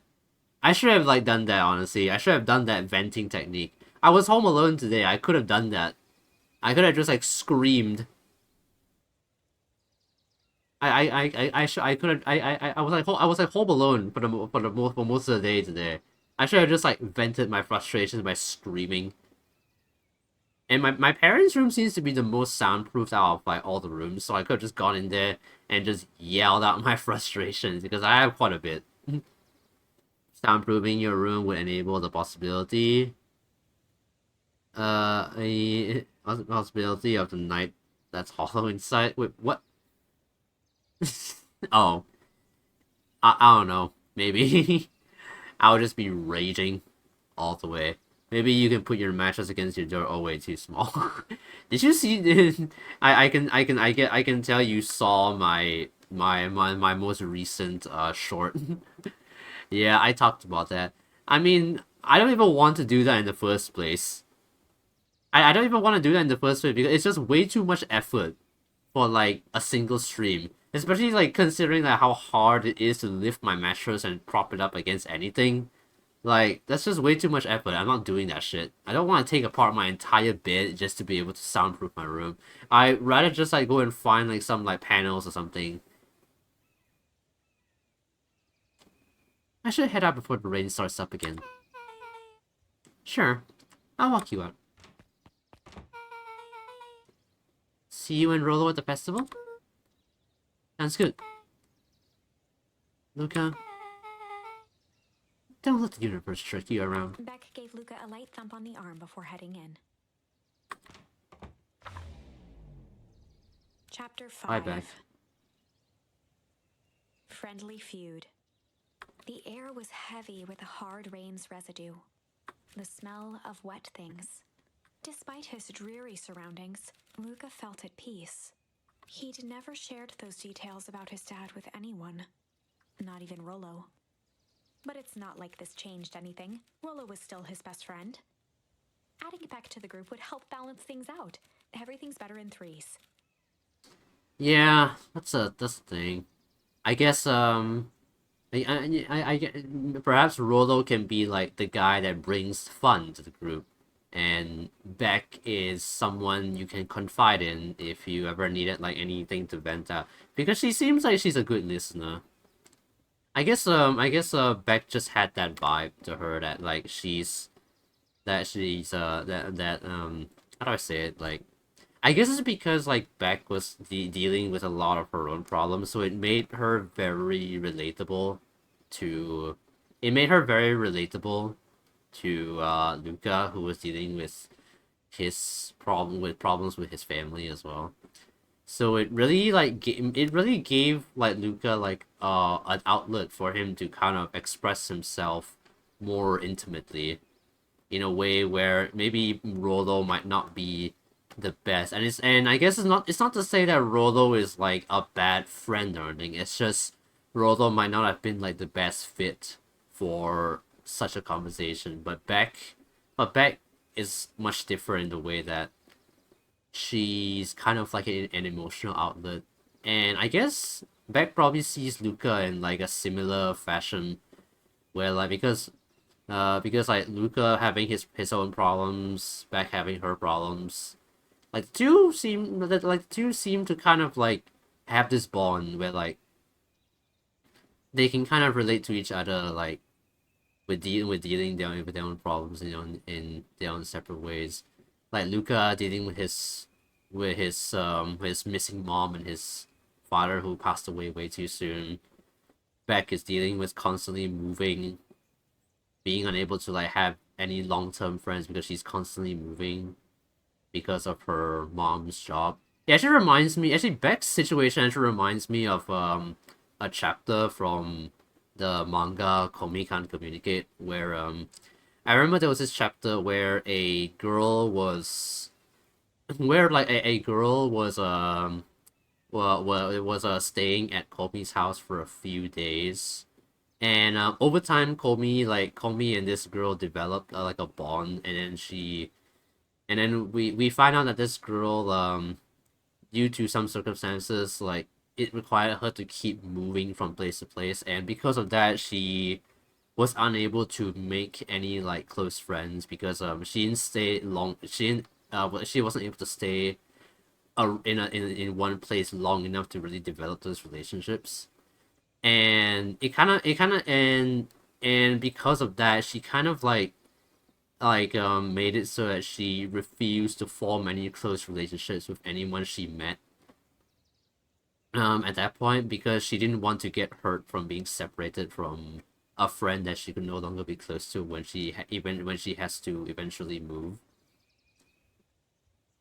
But throughout the chapter, you notice that Komi kind of changes that whole thing. Like, it kind of like instill this mindset that like it doesn't matter like how how often you how often you experience change, the relationships you form with people will will still be valuable no matter like how short the no matter like how short the meeting is. And yeah, I don't know, it just reminded it, I don't know, Beck's situation just reminded me of that a little bit. I haven't read Komi-san in like a few years, but I still remember that chapter because it was quite emotional. Astute observation, for a good job. I mean, I'm just rambling with my thoughts right now. I'm just saying what I'm thinking.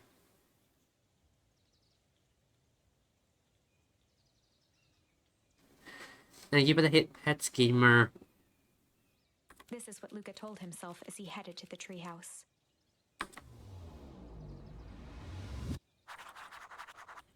Catch up with Rolo at the treehouse.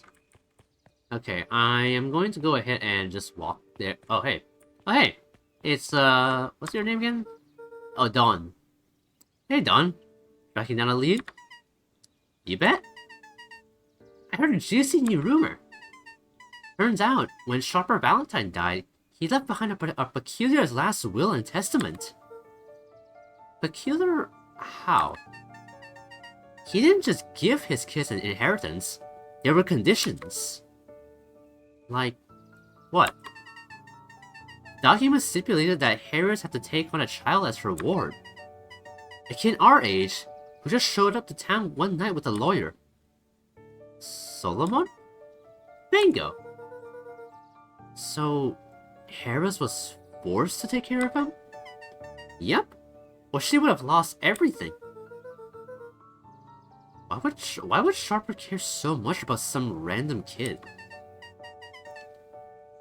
Rumor has it, Old Sharper sowed some wild oats.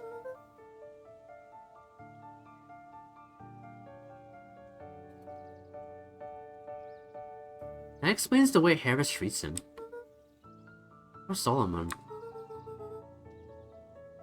I should find all this out. A good reporter never reveals her source, Luca. Okay, yeah, just be mysterious all you want, I guess. I better not dilly-dally. Gotta get the tree. Yeah, okay, fine. I just wanted to see what would happen if I tried to go into the woods.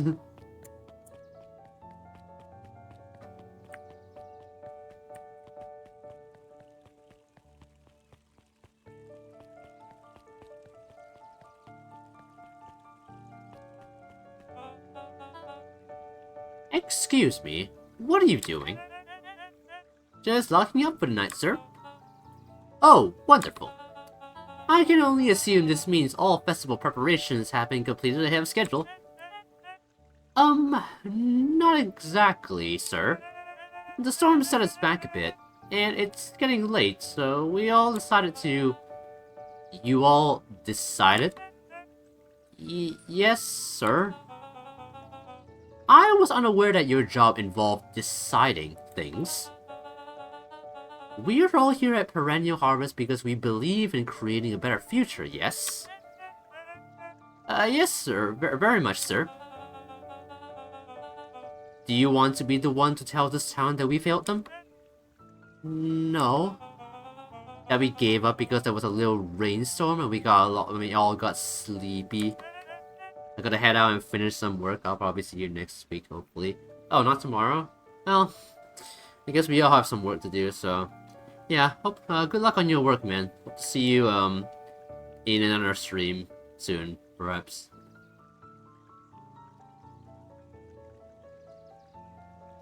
But yeah, have fun with the work, I guess. Hopefully you can finish it quickly and then you can have some free time, I don't know. Of course not, sir. Good. Then it's decided. Yes, sir. We'll work till the task is done. See that you do. Our harvest awaits. Okay, that was weird. What exactly is even going on right now? I better not do— Oh yeah, I'm going the wrong way. I'm going the fucking wrong way. Okay, it's this way.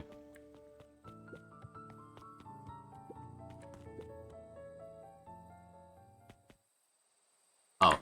I keep forgetting that's what triggers the flashback. Rollo? Are you still up there?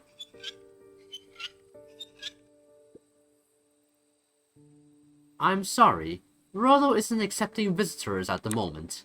Come back never. Luca had only ever heard him speak in this stiff yet gentle tone a few times, and it always meant one thing. You're upset.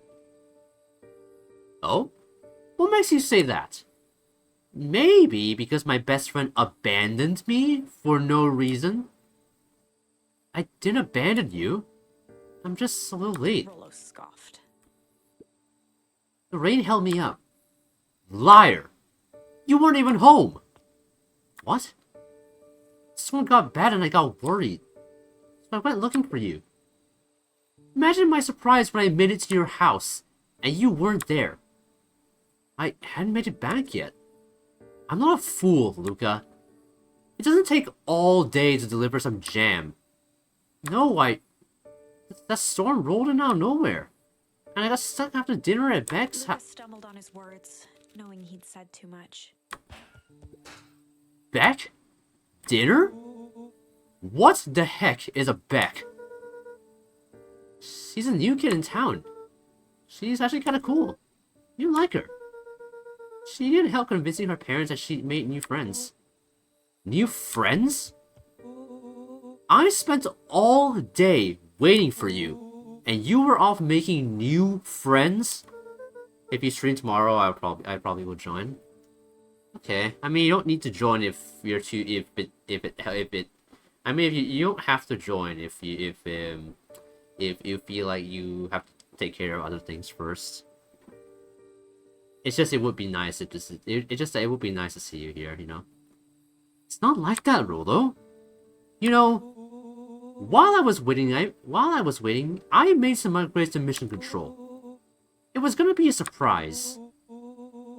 But you took so long, the storm knocked it all down. Just like you knocked down our friendship. What does that even mean? Luca became instinctively angry in response. Both boys were now shouting across the distance.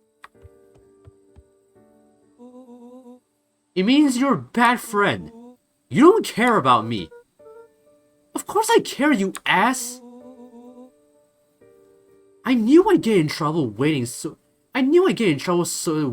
late for you. But I kept my word. Cause that's what friends do.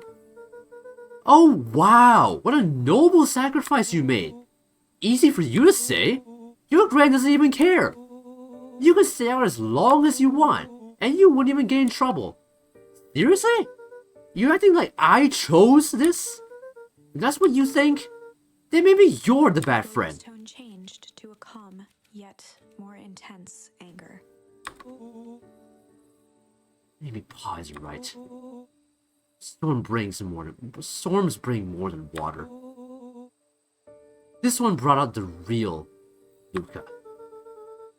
Stop quoting your Pa's nonsense like it means anything. Yeah? Well, at least my Pa is still around. Words hung in the cold night air. Rolo's stomach dropped, knowing he'd crossed a line. Dang.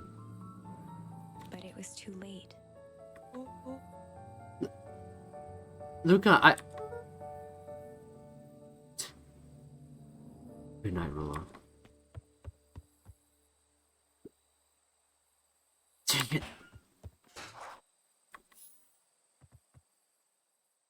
Fuck, man.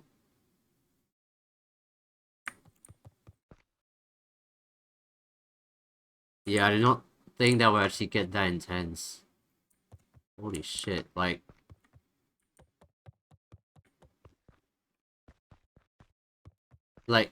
honestly, I think Rolo had every right to be upset, but yeah, that is way... That definitely crossed the line.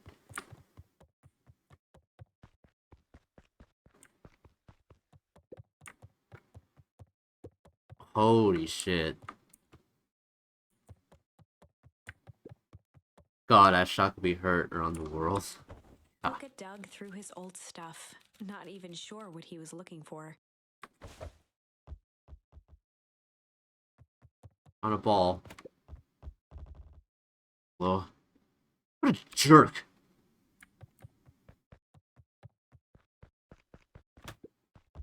Call me a bad friend. Ooh, I'm Rolo. Look at me and my amazing family.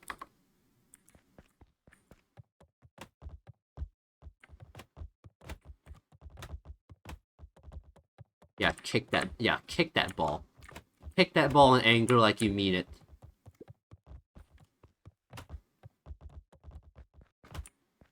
Wait, what? I guess I'm never supposed to make new friends.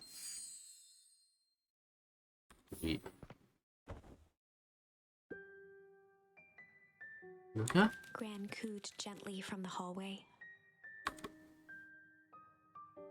You slept straight through breakfast.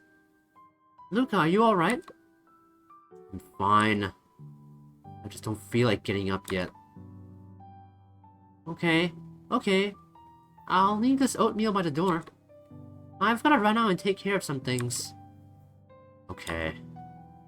I'll be back later to check in. Sure. Luca just wanted to be alone. He waited to hear the sound of the front door closing.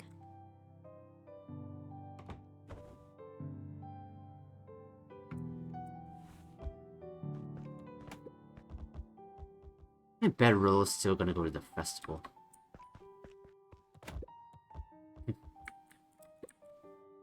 He's gonna be miserable.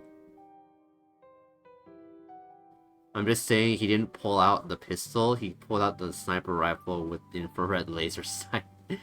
He really went there. He really went there. Like, yeah, I mean, yeah, even yeah, that is quite the line to cross. Like, yeah, he might have been angry, but holy shit. Like, surely you would have known that his dad was dead. But I guess we all say things that we don't mean when we're angry, but that doesn't mean we're not responsible for it.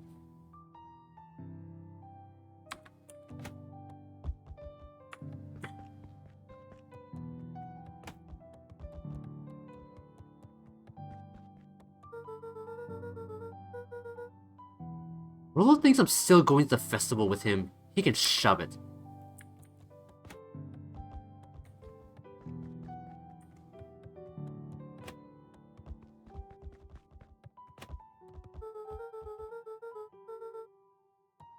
Alright. Where's the ball? Oh.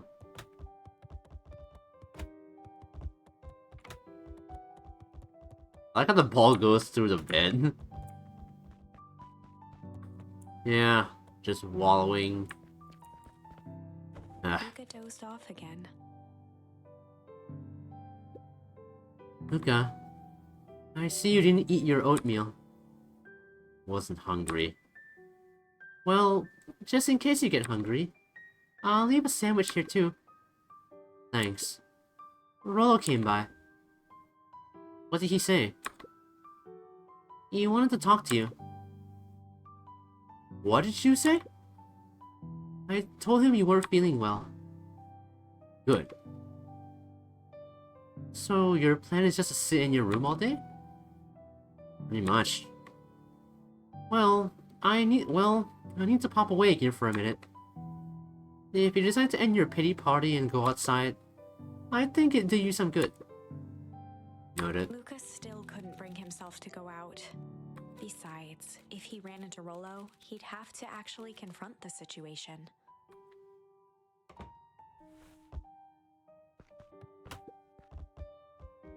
Never anything interesting in the festival anyway.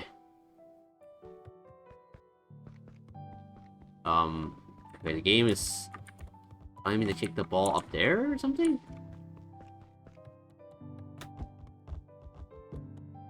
What is that? A book? Importance to the... Atomic. Complete first volume. Luca carefully opened the cover and began to read. Rolo had received it for his birthday. A special hardcover edition with behind-the-scenes commentary and bonus art. Rolo cherished it, but asked that Luca keep it at his house. Luca wasn't sure if it was because Rolo didn't trust himself with it, didn't trust his sister around it, or just wanted an excuse to come hang out at Luca's more often. Whatever the reason, Luca didn't mind. But it had stayed right there where Rolo had stashed it ever since. Now, at the foot of his bed, Luca lost himself in the pages. He'd read it all before, but at this moment, it somehow felt sentimental. He was well into issue number 5 when he heard soft footsteps from the hallway. Luca? Another little friend came to see you. A girl named Beck Modwell. She said you met yesterday? What did she say? Is she here? She was just dropping by. I told her you weren't taking visitors today. Oh. She seems nice. Yeah. You had a fight with Rolo, didn't you? Can I come in? Maybe later. Alright then. I'll leave dinner on the kitchen table. In case you want to bite before bedtime. Without realizing it, Luca had pouted away the entire afternoon. He once again felt the weight of it all, and allowed his weary eyes to close. Dang it, Alienware, is that what the ad is? Luca stood in a vast black expanse. He looked up at his father standing beside him. Walt was working a straw at the bottom of a fountain glass, trying to collect the last bits of milkshake. Dad, where are we? Taking a final loud gurgling sip, his father peered up from the glass. He jangled the straw playfully with a warm smile. then lifted the Are we in a end glass diner? as if to point into the darkness. The source. Luca's eyes followed his father's gesture. In an instant, he was sitting in front of a blazing campfire. Across from him sat a large figure in a yellow hazmat suit. Oh, The figure's voice was a scratchy echo. what? Well, if it isn't the man of the hour, make yourself comfortable. Luca held his shivering hands over the flame to warm himself. It doesn't work that way here. Their yellow-gloved hand pointed to the base of the flame. It's a cold flame, see? Luca peered at the base of the fire. It wasn't wood that was burning. It was Beacon Pines itself. Tiny buildings, freezing and crumbling as they were consumed by flame. What? Luca could see small shadows. I'm moving back. in the burning Welcome sun. back. Was that the ad you got, Alienware? People. Luca leapt to his feet. We've got to help them. The figure gave a dismissive wave of their hand. Why waste energy helping people who can't even help themselves? The figure bent down to examine the panicked crowd as they desperately tried to stop the flames. They only care about what's right in front of them. Not like us. Luca's voice was a trembling whisper. Us? The figure slowly stood up, grabbing its helmet with both hands. With a jolt and a twist, the suit emitted a gasp. A cloud of torpid mist escaped, slowly revealing the face within. Luca's own face looked back at him. Older, worn, distant. The sensation was oddly familiar, as if he'd caught his own reflection by surprise in the mirror. The doppelganger smiled. I tried to help once. He gestured towards his face. And all it got me was this. Luca staggered back. You aren't me. Luca felt a hand catch his shoulder. His father was there again, beside him. Every choice sets us on a path. This is the end of one of your paths, son. Luca watched his older self shake its head ruefully, its face twisting into a cruel grin. Well, Dad, if you wanted him to see this, far be it from me to disappoint. Luca watched in shock as the figure took a confident step forward and plunged into the flames. In a flash of cold light, he was gone. What does all of this mean? Luca felt a reassuring squeeze on his shoulder. Just remember, why we choose matters just as much as what we choose. Luca woke up to see a hazy figure at the foot of his bed, silhouetted in the morning sun. Damn, that's deep. Oh, hey, Gran. No, dear. It's only Gran. Luca rubbed his eyes. The kind, concerned face of his gran came into focus. How are you feeling? Fine. Anything you want to talk about? I don't feel like talking. That's just as well. How about you sit there and listen a bit? Whatever you and Rolo thought about doesn't matter.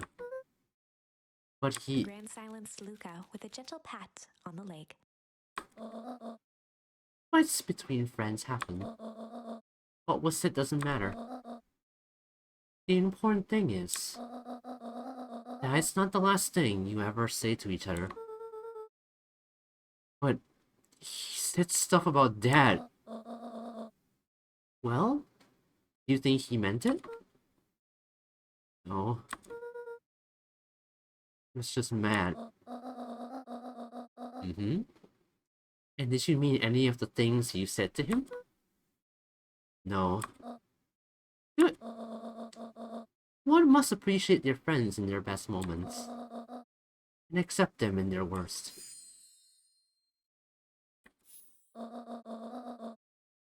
Now get your little butt out of bed. The festival's today.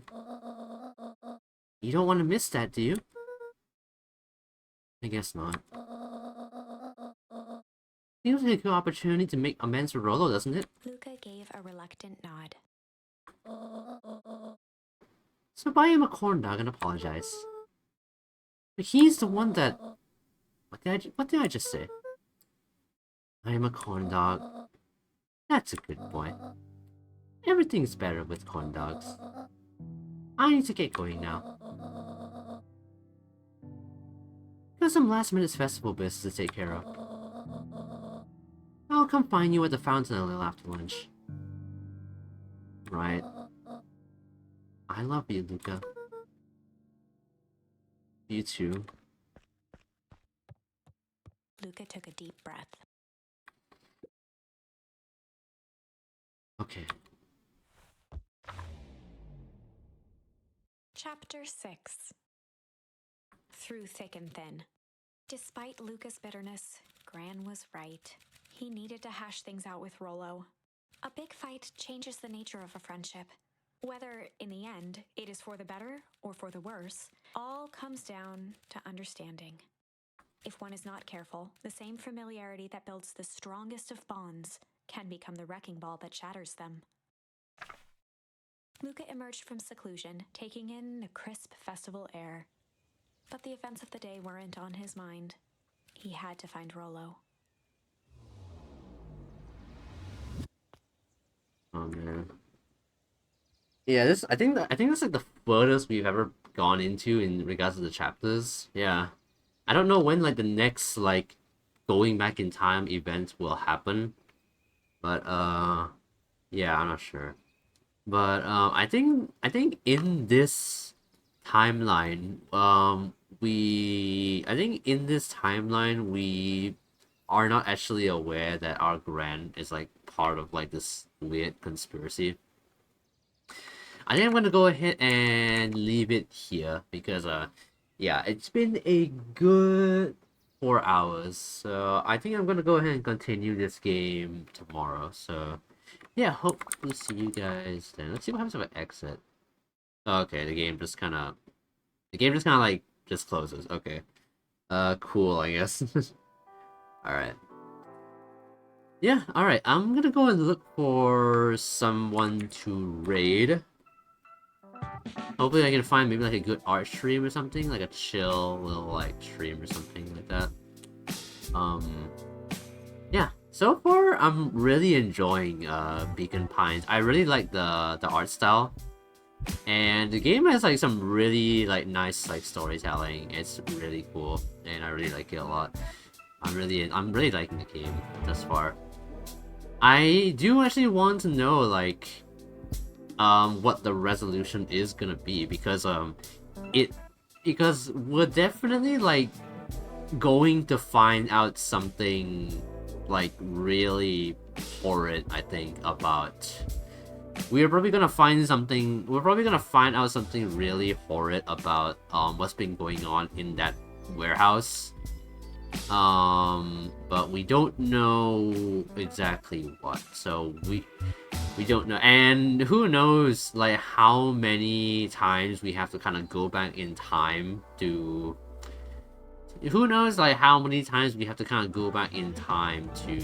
basically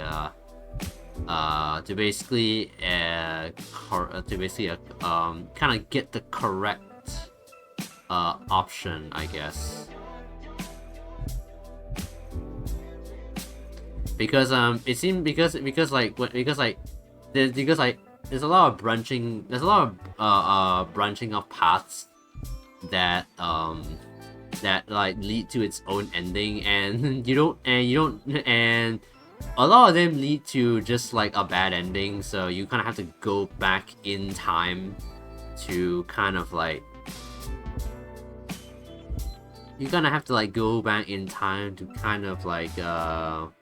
make amends, if that's even the right word. I don't know, but you know what I mean. But yeah, I hope you guys are enjoying Beacon Pines so far. I'm really enjoying it, so yeah. Anyway, that's gonna be it for tonight. Hope you guys enjoyed the stream. Let me just prepare a raid. This person's stream is very chill. I really like that art. That art looks really cute. I love the little like emote. But yeah, anyway, that's gonna be it. Hope you guys enjoyed the stream. Thank you guys for watching. Hope you guys are enjoying Beacon Pines thus far, and I hope to see you guys tomorrow for the next part. We should be able to finish the game by tomorrow, probably. I'm not sure how much more of the game we have left. I guess we'll only find out once we play it, but yeah, thank you everybody for coming today. Hope you guys enjoyed the stream. Hope you guys have a good rest of your day. And I shall see you guys tomorrow for the rest of Beacon Pines. So yeah, that's gonna be it. Thank you everybody. Bye bye.